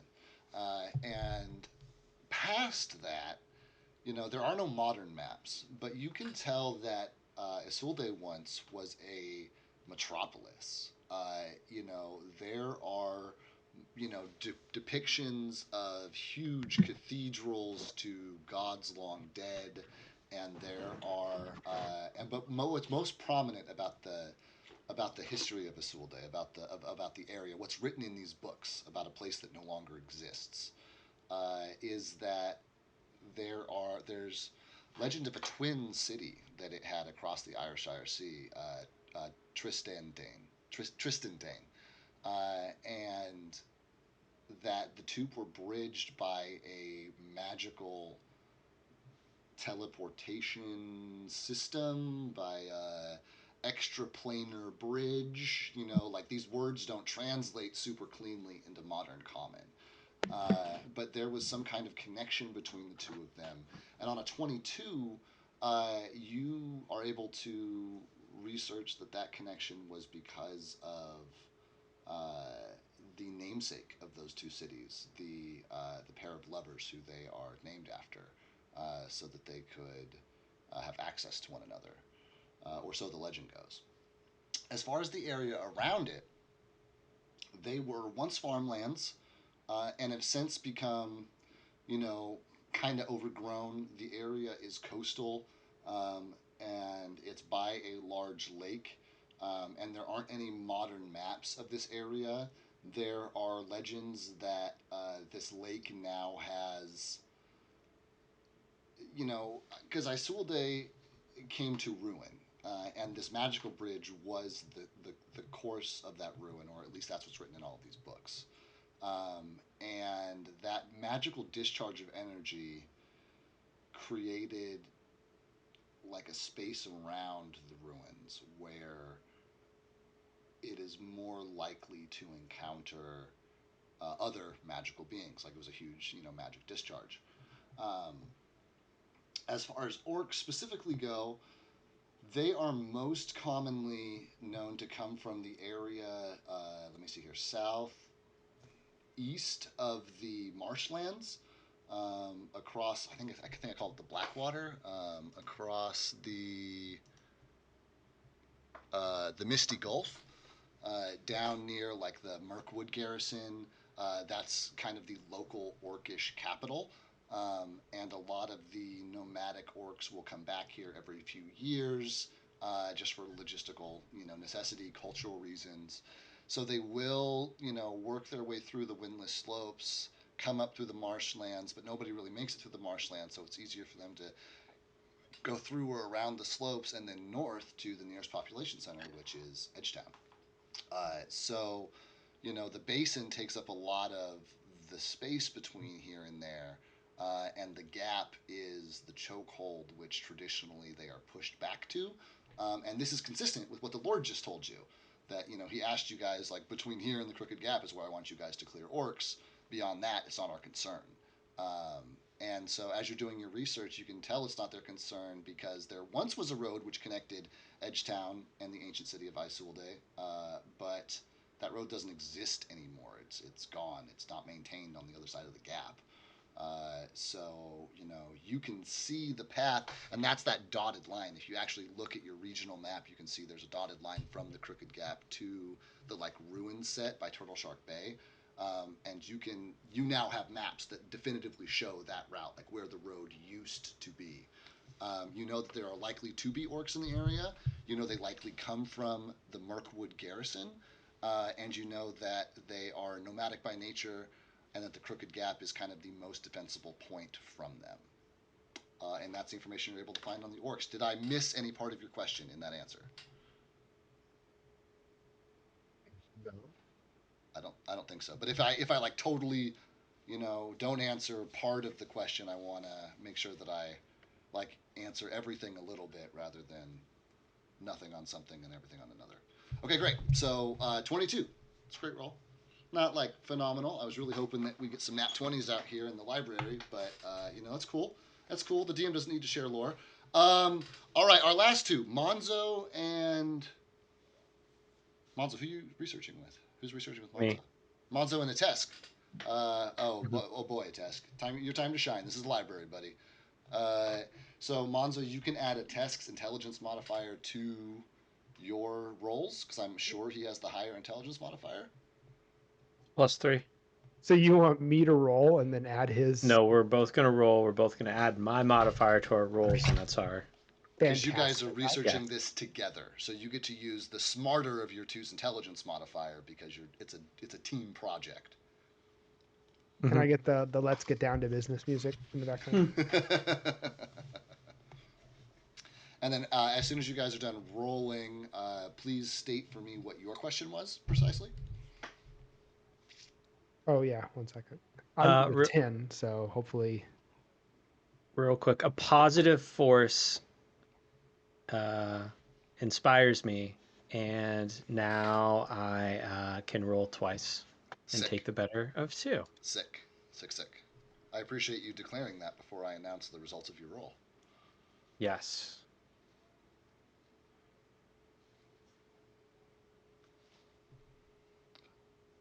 Okay, let me just...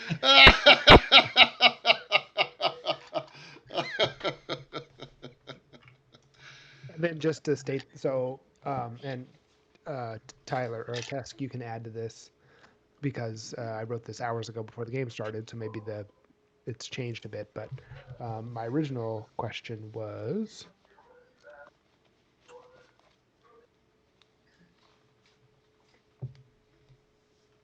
dragons in Valmina and the history of dragons from our attack when we got attacked in Irigan. That's what would have triggered Monzo to start doing the research. So history of dragons and what would trigger them to attack or have the kobolds as their buddies. What would trigger all of that, and how could they be brought to anger to destroy a city? How could they be goaded so easily if they're such an ancient evil? Great. So your final was 10. A test? I also Yeah. just want to add that a task would also try and find any, helpful dragon facts for, encountering dragons, fighting dragons. You'd probably also make that little tiny note.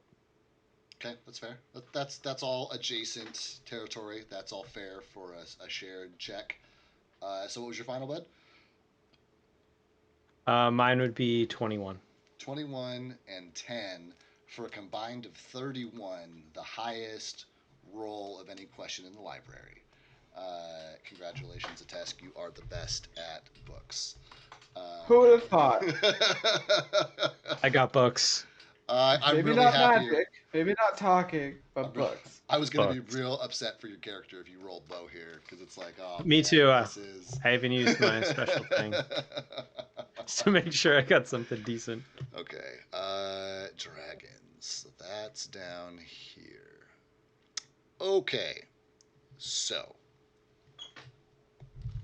Valmina is old, and dragons were some of the very first inhabitants of this plane that were not creations of Valmina herself. And so there was the first war ever recorded are just folk tales about a war between the first elves, the first creatures of Valmina's world, and Valmina's first creations, and the first dragons, which came here from other planes, as they were able to sense a new plane of existence coming into being. They were drawn to it to make it their own, and their power is strong here because we are in an adjacent plane. The plane that you guys exist on, the material plane, is adjacent to their ancient home plane. There was a time when dragons were common, and they were, they weren't super common because humans hadn't showed up yet, and humans are the ones that build a bunch of cities, and dragons need like population centers or at least a shit ton of livestock in order to like survive. So it was when the humans showed up that the dragon population exploded. But humans are also diligent and adaptable, and they build stone walls which get melted away, but then they build ballistas and cannons, and they are able to create like magical force fields and cities that have access to that high level of magic were able to survive. And the only places like that these days are the Far Kingdom, where Stover served that king in his army, in his navy, the College of the Arcane Arts, and the city of Port Sockis across the Ayrshire Sea, which are still home to like basically bigger libraries than this, and are the citadels of this world. One of them incredibly closed off from the world, and the other one incredibly open to it.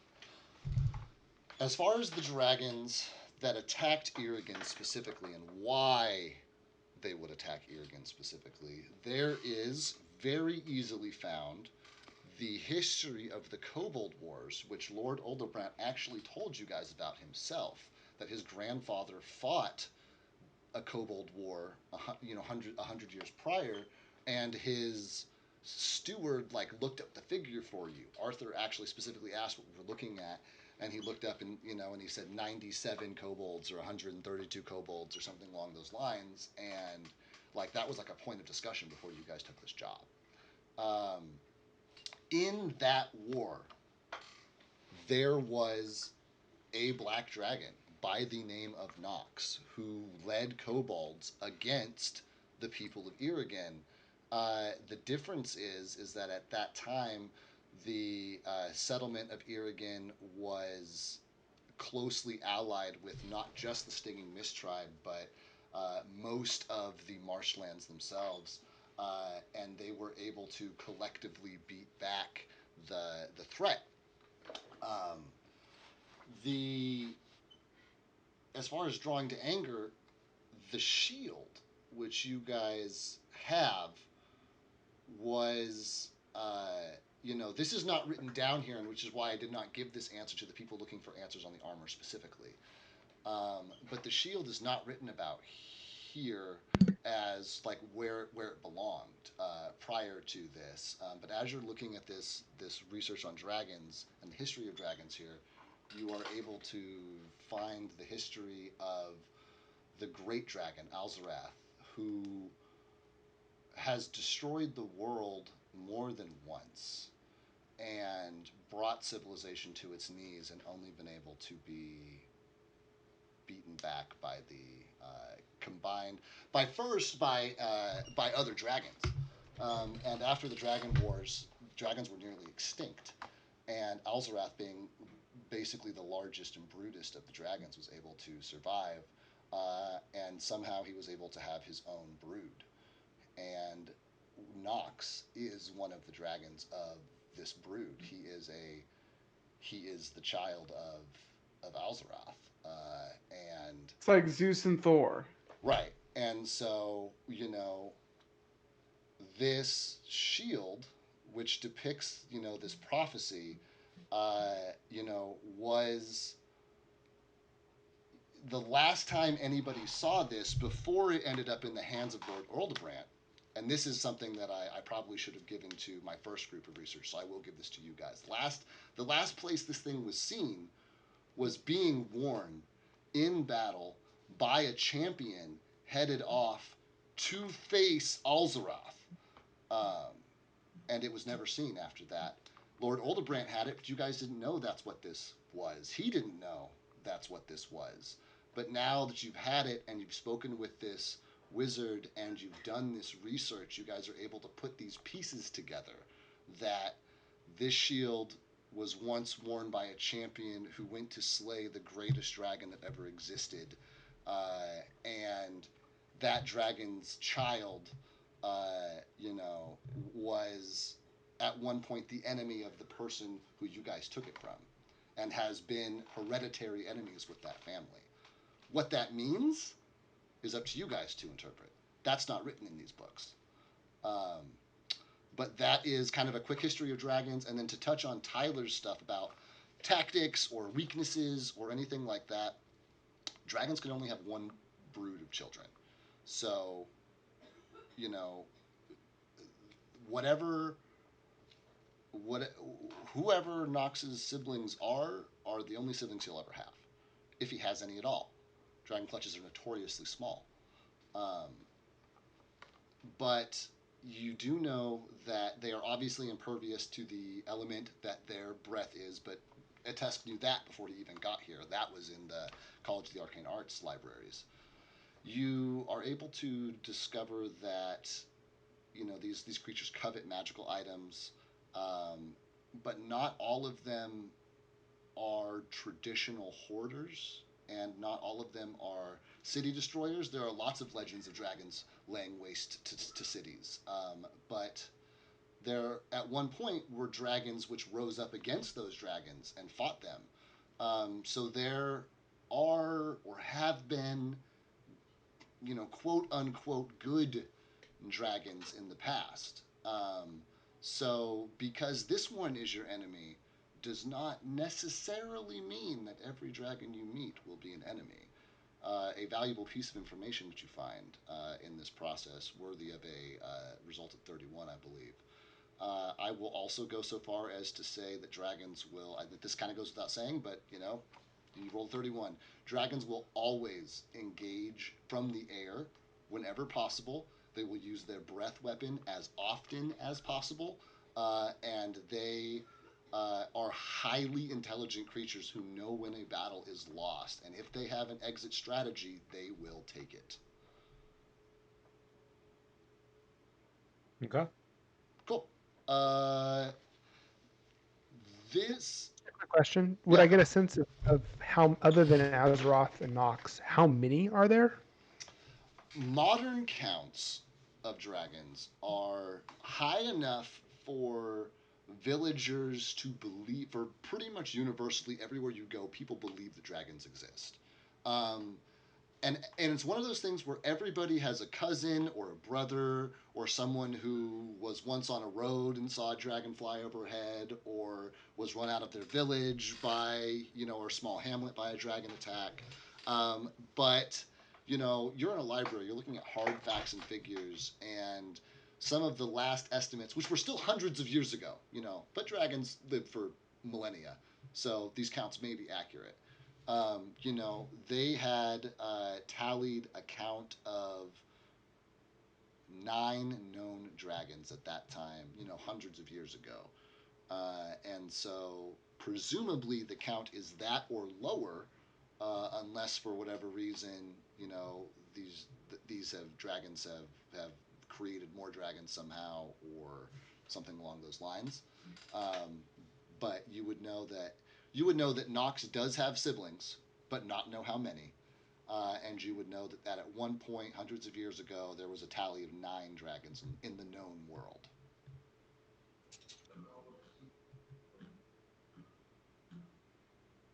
All right. Okay. I just want to take a second as a DM and tell you guys that I appreciate the hell out of you being patient with me through a library session. I know that you guys drove this as players to want to be here, but I also know it's a lot of me just talking at you. So with that, everybody has taken their research. Does anybody want me to reiterate anything quickly for their notes before we move on with the game? I've written down everything you told us when it comes to what you told me and Joe. Sick. Yeah, I've got a lot of notes.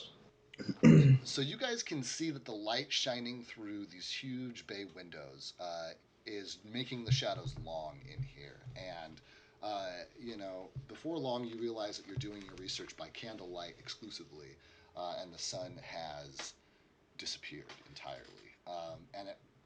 About the time you guys, and then I just want to make it just a side note that as you guys are going through these books, looking at stuff, stacking things up, deciding you're done with this book, Vaz, the gnome, is like running around, like inspecting the books, like looking at them super carefully. There's a couple of times he like stops you guys and it's like, be careful with that. Turn the pages slowly. And like he's like very much like monitoring all of this as soon as he finds the maps that he's looking for, which he eventually does hand over to you guys. So between what Sigbert found and what Lord Estebar provided, you guys now have a direct route to Isolde. You guys can see where the ancient road used to be, and you guys know of at least one route to get there now.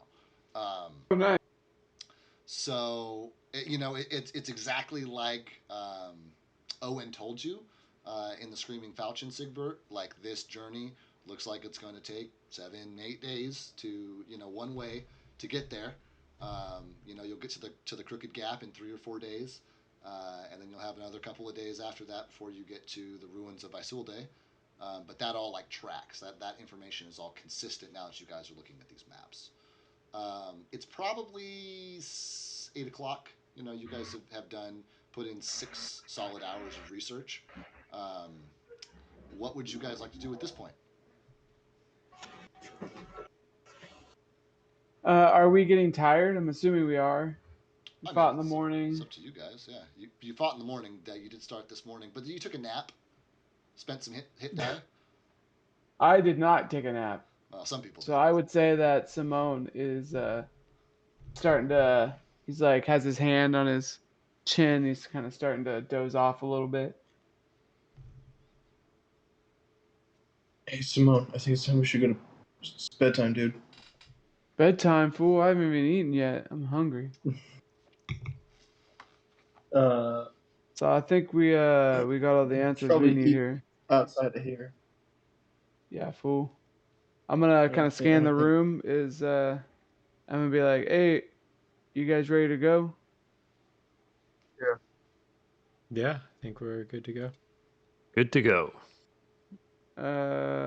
And I'm gonna look at I'm gonna be like, hey, fool, I think we've got what we came for. Very well. We look forward to your return with a solution to the Lord's problems. Almost like a shot of coffee. Simone just wakes up. It's like, all right, fool. I'll see you later. Goodbye. And we'll make our way out of the estate. And as you guys make your way down the drive, you get your weapons handed back to you. They're in the exact same condition you handed them over in. Monzo is able to like keep possession of the shield this whole time by treating it like a large platter, basically with food on it. Mhm. And you guys walk back down the drive. And Kythar, you've had 6 hours, bud. What are you up to?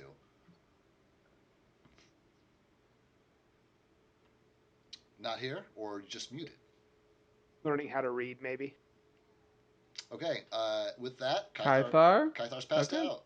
That's what he was the last time I talked to him. So 6 hours later, that's the state you find him in, snoozing. I'm gonna kick him in his rib. He's out cold. Oh, Just keep kicking him till he wakes up. I'm gonna keep kicking him till he wakes up. He like vomits a little bit as you start like to kick him harder and mumbles to himself a little, and then like rolls back over and continues to sleep. I want him to pick him up and throw him over my shoulder. Sounds good, and a little bit of vomit drips off of his lip and like lands on your back. I'm gonna give him one more good little kick. You're gonna hear me like wind up a little bit. And you hear his he must have had some gas built up inside of him because he big o fart comes out. Sounded pretty wet,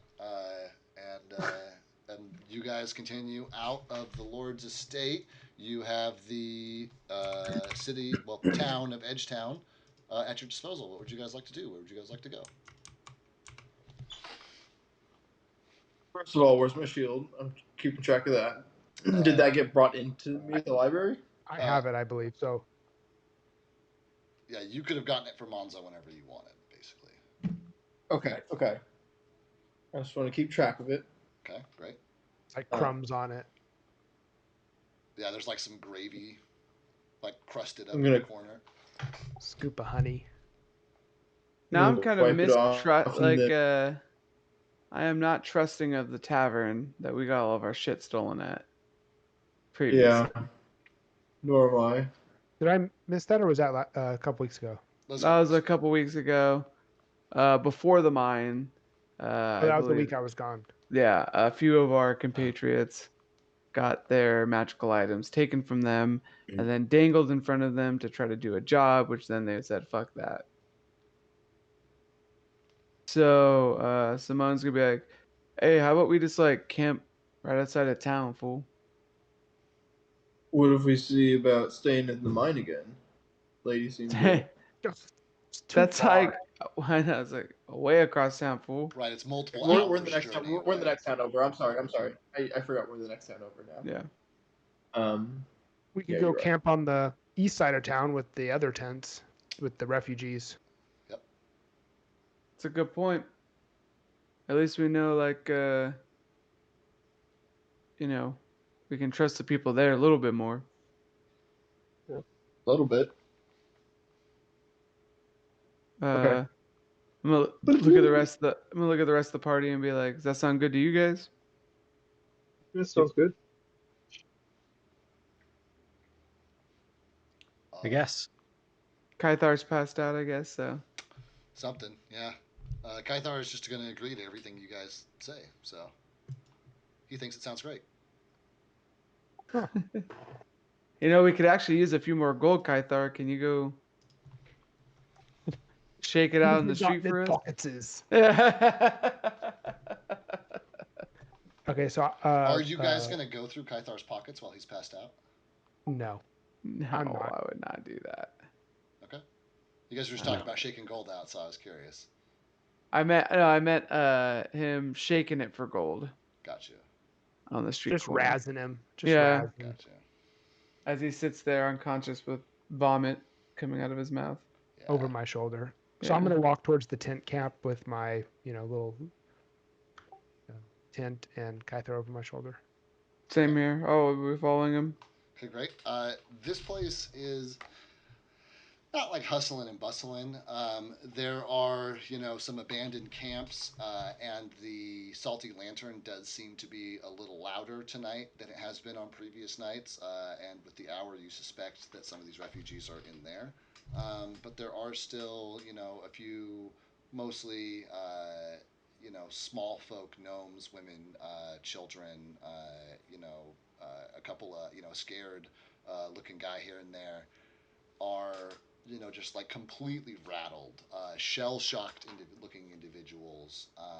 And like you guys walk through, and some people don't even look up to make eye contact with you. A few people do look up and make eye contact with you guys, and you guys can see that there's recognition in their eyes, and they, presumably saw you at some point in Irrigan before this process. Are you guys going to seek anybody out? Or are you just going to kind of make camp quietly on the edge of the encampment? What is your plan? My idea was just to quietly make a camp out, in a free area. Does anybody plan on? Well, I guess that's because it sounds like you guys are headed towards a rest. Is that accurate? A long rest. Long rest. Yes. Yeah. And I was planning on inspecting that ring I got. Okay, great. So, is anybody? Are you guys setting up a watch tonight? Yeah, for sure. Watch. I can go first. Yeah, I'll go after that. Okay, 2 more. I'll go.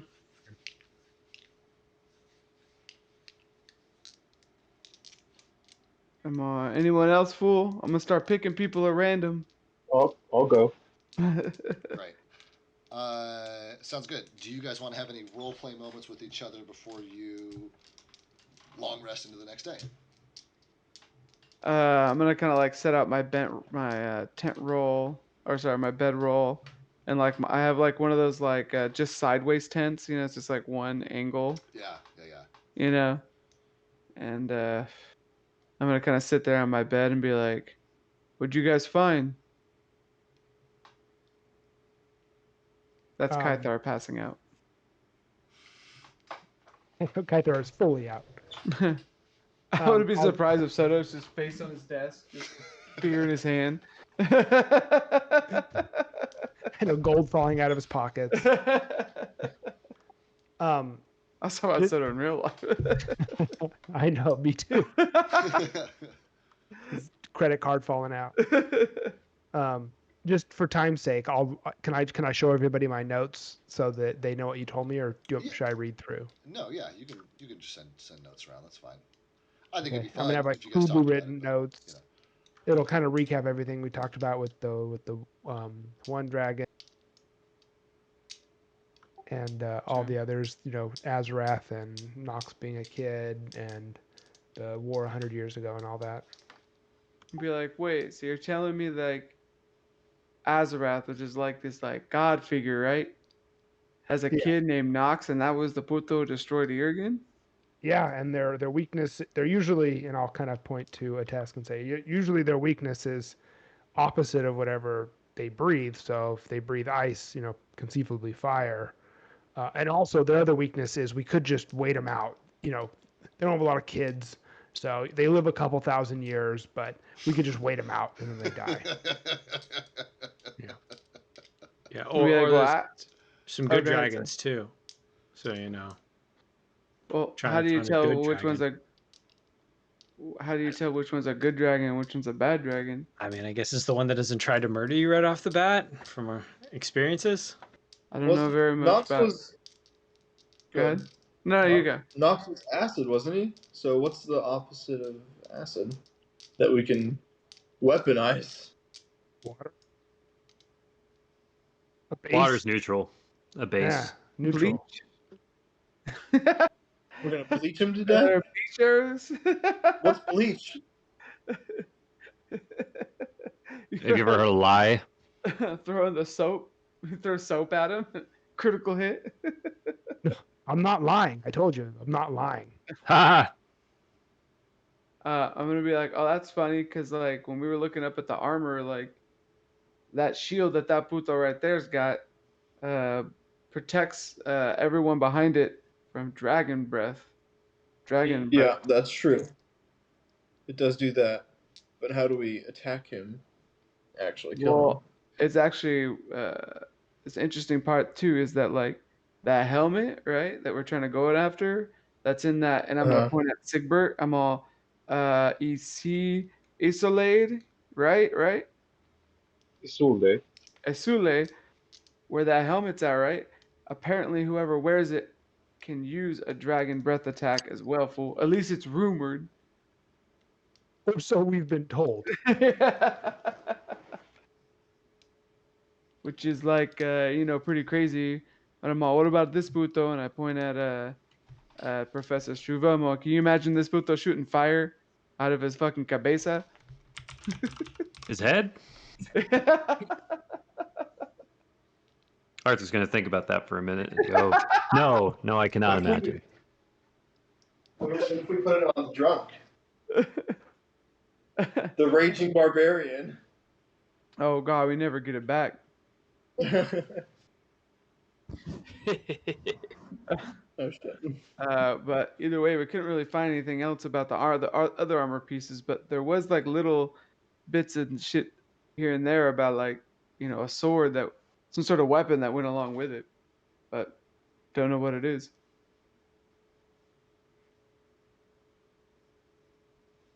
And then there was oh no, those aren't my notes, those are somebody else's. Never mind. I don't know this. And be like, what about you, putos? I'm gonna point at Professor Struva and Sigbert. Well, we learned a little bit about Isolde. Apparently, it has a. It was once in Metropolis. And it had a twin city that had some type of bridge to it. Teleportation, whatever that means, transplanar or something. But I guess two cities were connected. Legend has it they were two lovers, and that's how they got between the cities to see each other. But also the bridge, this thing, is what brought the Sulde to ruins. Um, but I guess there used to be vast coastal farmlands, but now there's a weird magical aura around the city. Um, so that'll be fun to check out. I'm gonna kind of point orcs at. I was gonna point at A-Task. I'm all, does this make any is anything ringing a bell here? A task you would know about these cities. They're old enough to have been written about in the libraries that you researched, and due to the magical nature of their bond and the bridge between them, that would be considered like one of the seven wonders of the magical wonders of the ancient world. And with a task's intense focus on magic at the college, I think it's reasonable that he would have heard about, read these legends before, basically. Gotcha. Oh yeah, I heard of that city before. It's a bunch of books on it where I came from. They're super magical. We could probably find some really cool shit there. I would hope, at least. I don't know. Probably run into some magical creatures there. Yep. Shit. This is so disgusting. The best you're gonna get from me. So I'd be like, hey, come on, fool, you got to know more about that, right? And that's just like what you fucking did. I mean, it's like one of the most magical places in this realm. Used to be, at least. And he said something about teleporting. Does that make any sense? Yeah, of course. Any powerful being can teleport. But to have a did you not know that? But to have a stationary, constant ability to teleport between two cities takes an incredible amount of magic, and that's what made this such a big feat. Is that it was just like an always open bridge, basically, between the two places. It's a really fucking magical place. That anyone can use, right? It's yeah, like anybody it would wasn't, be able to use it. Like the lovers created it, but yeah, it was used by members of both cities to travel back and forth. Oh, okay, all right. Yeah. Gotcha. All right. Is there like anything about dragons being in the city? Not that, I mean, dragons used to be everywhere, so I imagine, yeah, back when, it was yeah, of course there were dragons there at some point. I mean, I don't think they probably live there I'm today. not. That's what I meant, fool. Oh, I don't know. I've never been there. I don't know. I've never known anybody who's been there. Do you think the people in the college, go wandering about? That's what you're There's a doing. reason why you don't see them anywhere. You were a part of the college, and you are now wandering about, fool.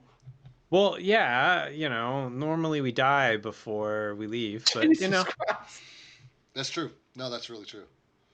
That doesn't make any sense, fool. You die before you leave. Once you die, you can't leave, right? right, or they kill you on your way out. So then how are you here? I escaped. You escaped this magical tower, right? Where it's like hella hard to get through. Did you? Yeah, But you know very little information about this city, I and you I just know one spell. Did you get your do degree? you feel personally attacked, Tyler? Oh uh man. I never said I was talented at magic. Just that you got out of the college. Just that I got out of the college. Did you get your degree, or did you not? Did you not finish your degree? I did not graduate. No, You didn't walk. I didn't walk. Hey, fool! They do say you don't really need it these days. Like, Look at Sir Musk. Sir Musk. is that all right? Well, I guess. Thanks for all your info, fool. Oh, we'll find out when we get there. What do you guys think about this whole orc situation? I don't know. I think we should probably help out. I think we can take him. Yeah. It's just kind of weird, like how excited he got. We were like, "Oh yeah, I guess we'll kill a few of these putos." And he's all, "Oh, oh," and that one gnome full, puto, Yeah, he was really loud. God, I can hear him in my head right now. I'm gonna like stick my ear in my finger. The earwax that comes out, it like oddly resembles the gnome's face. I'm gonna give it like a scrunched look and then flick it off my finger with my thumb.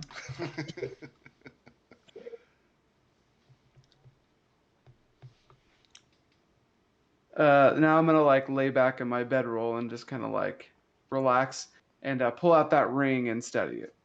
Great. I'm gonna give you the results of. No, I think you have. Function. There's a roll associated with that, right? An identify roll. You said after a few hours I should be able to identify it. Yeah, I can't But remember mechanically how it works. I'll just give it to you for this one. This one you've had for a little while anyway.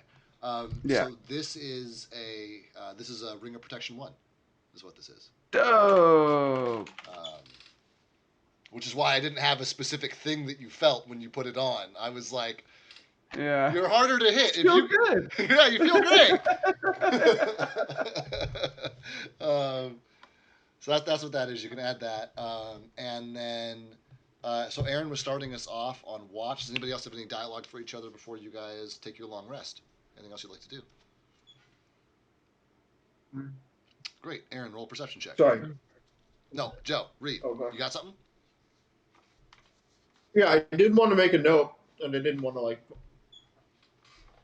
My shield was last seen also apparently on some champion that had fought this Lord Alzareth guy that you had mentioned, and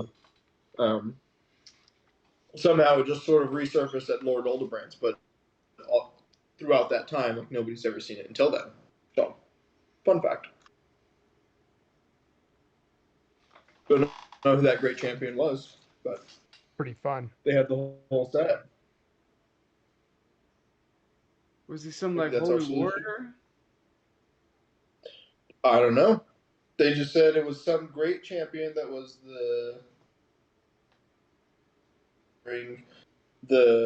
wearing the shield specifically, but it sounded like he had the whole set, whatever the whole set is. Maybe we should find out more info on this. Remind me, what did you guys roll? You guys were the armor crew. You guys rolled like a 19, right? That's correct. Yeah. You guys would know that.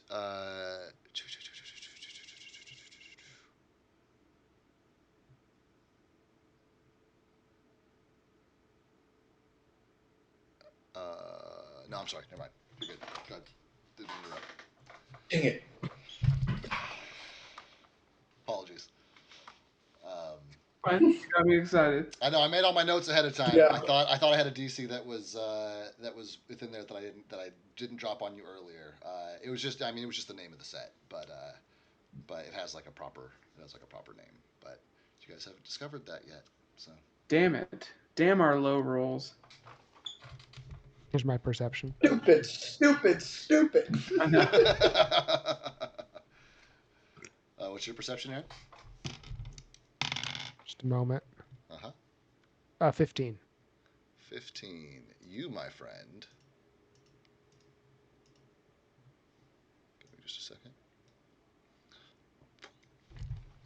Are sitting at watch, and you don't notice anything out of the ordinary in your couple of hours, except for the fact that usually, your party has their fair share of like loud snorers and make a lot of noise, but these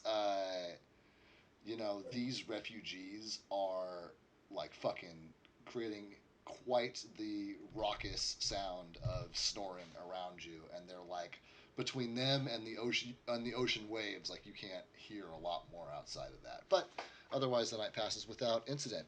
Who is up next? Quick question. I do have a slightly magical item. You gave me a bag of symbols that I was supposed to sleep with before. Would you like to spend some time with that during your watch? Yeah. Great. Then you are able to identify that. I'm sorry, you got to give me a second to pull up my loot doc to figure out what I gave you here. I think you're green, Aaron, so I'm just looking for the green highlight. No, that's the thing I gave Simone.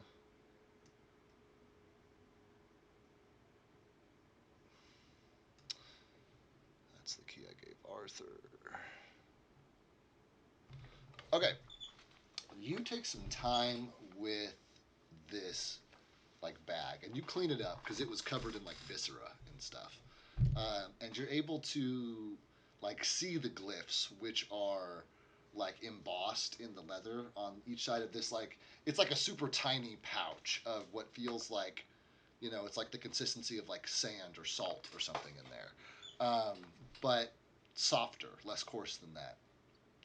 You spend some time with it, and you crack it open ever so slightly and glance in it, and you are able to identify this as this package as a set of ashes of unluck, which I'm going to post in general right now. Of unluck. Which I will remind you, you looted these on a charisma roll of 2. So, or 1 or something crazy. So I thought that was appropriate for you. Thanks. But that's what that's your magical item. It does, or does it? No, I put it in general, the description. Got it. Okay, sorry. And you can continue on. Yeah. Basically, it's designed to like toss it in the air, and it like spreads on a radius, and then everybody takes a -4 penalty on their attack rolls, saving throws, ability checks, and skill checks for 2d4 rounds. It just makes everybody in the area highly unlucky. I love it. I'm gonna eat it. I'm just kidding. I'm gonna eat. So wait, does that mean he's always had it? Could. Maybe he got Actually some pretty thrown good on him item. when he was a baby. Yeah, I know, right? Okay, you can continue. Who's the next watch? I guess me. Great. Roll your perception check.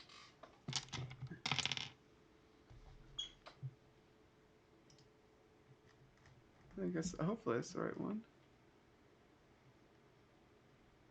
21. You are sitting there, listening to the smelling the sea breeze, the like din of noise from the salty lantern is beginning to die out, and the stars in the night sky are now fully visible.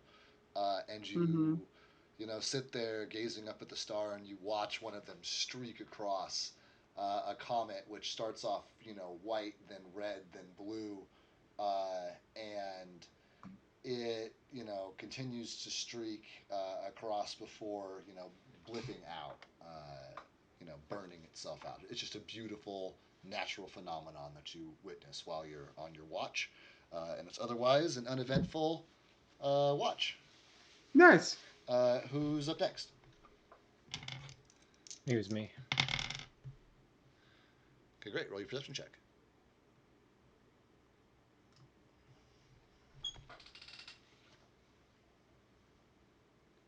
Nine.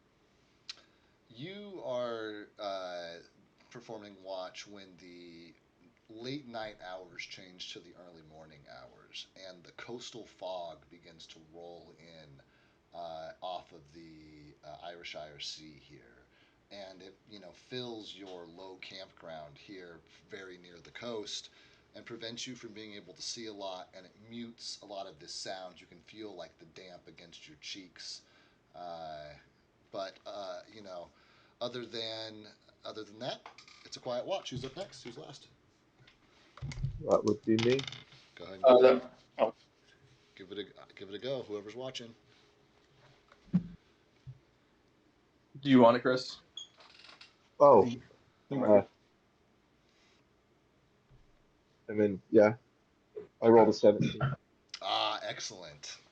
You're sitting there in this fog as the sun begins to rise and begins to cut through, and as it does, there's a layer of dew on every canvas wall of every tent and every side panel on every house, and you squint, and up the road not too far, like back towards Irigan, just off the side of the road, you see like a glimmer, like a shine, laying on the ground near a rock. Do you wish to get up and go inspect it? Yeah. You get up and you walk over and find 10 gold pieces laying on the side of the road. What the heck? Oh, nice. Let's put it in my pocket. Great. The rest of your watch passes uneventfully. A lot of people have been passing through here, a lot of foot traffic. People lose things. It happens. Other than that, you guys all awake in the refugee camp in whatever order you wish to awake. We're coming up on 9:30, which is traditionally our end time. So, do you guys want to start our next session on a brand new day, heading out on the next leg of your adventure? Question mark. I think that's probably a good call. Yeah. Great. Then Yeah. I'm glad that ultimately everybody could come join us. That makes me very happy. And I really appreciate, like I said, you guys putting some thought into like what you want to know and taking the library portion of the session seriously. It makes the DM and me very happy. Yeah, man. It was fun. Cool. Right. Yeah, had a good time. Sweet. Then thank you guys for playing. Thanks for being here. I'm gonna go wrap up stream, and I will catch you guys next week. Sounds good, man. Sick. Bye, guys. See you later. Bye. Oh, bye all.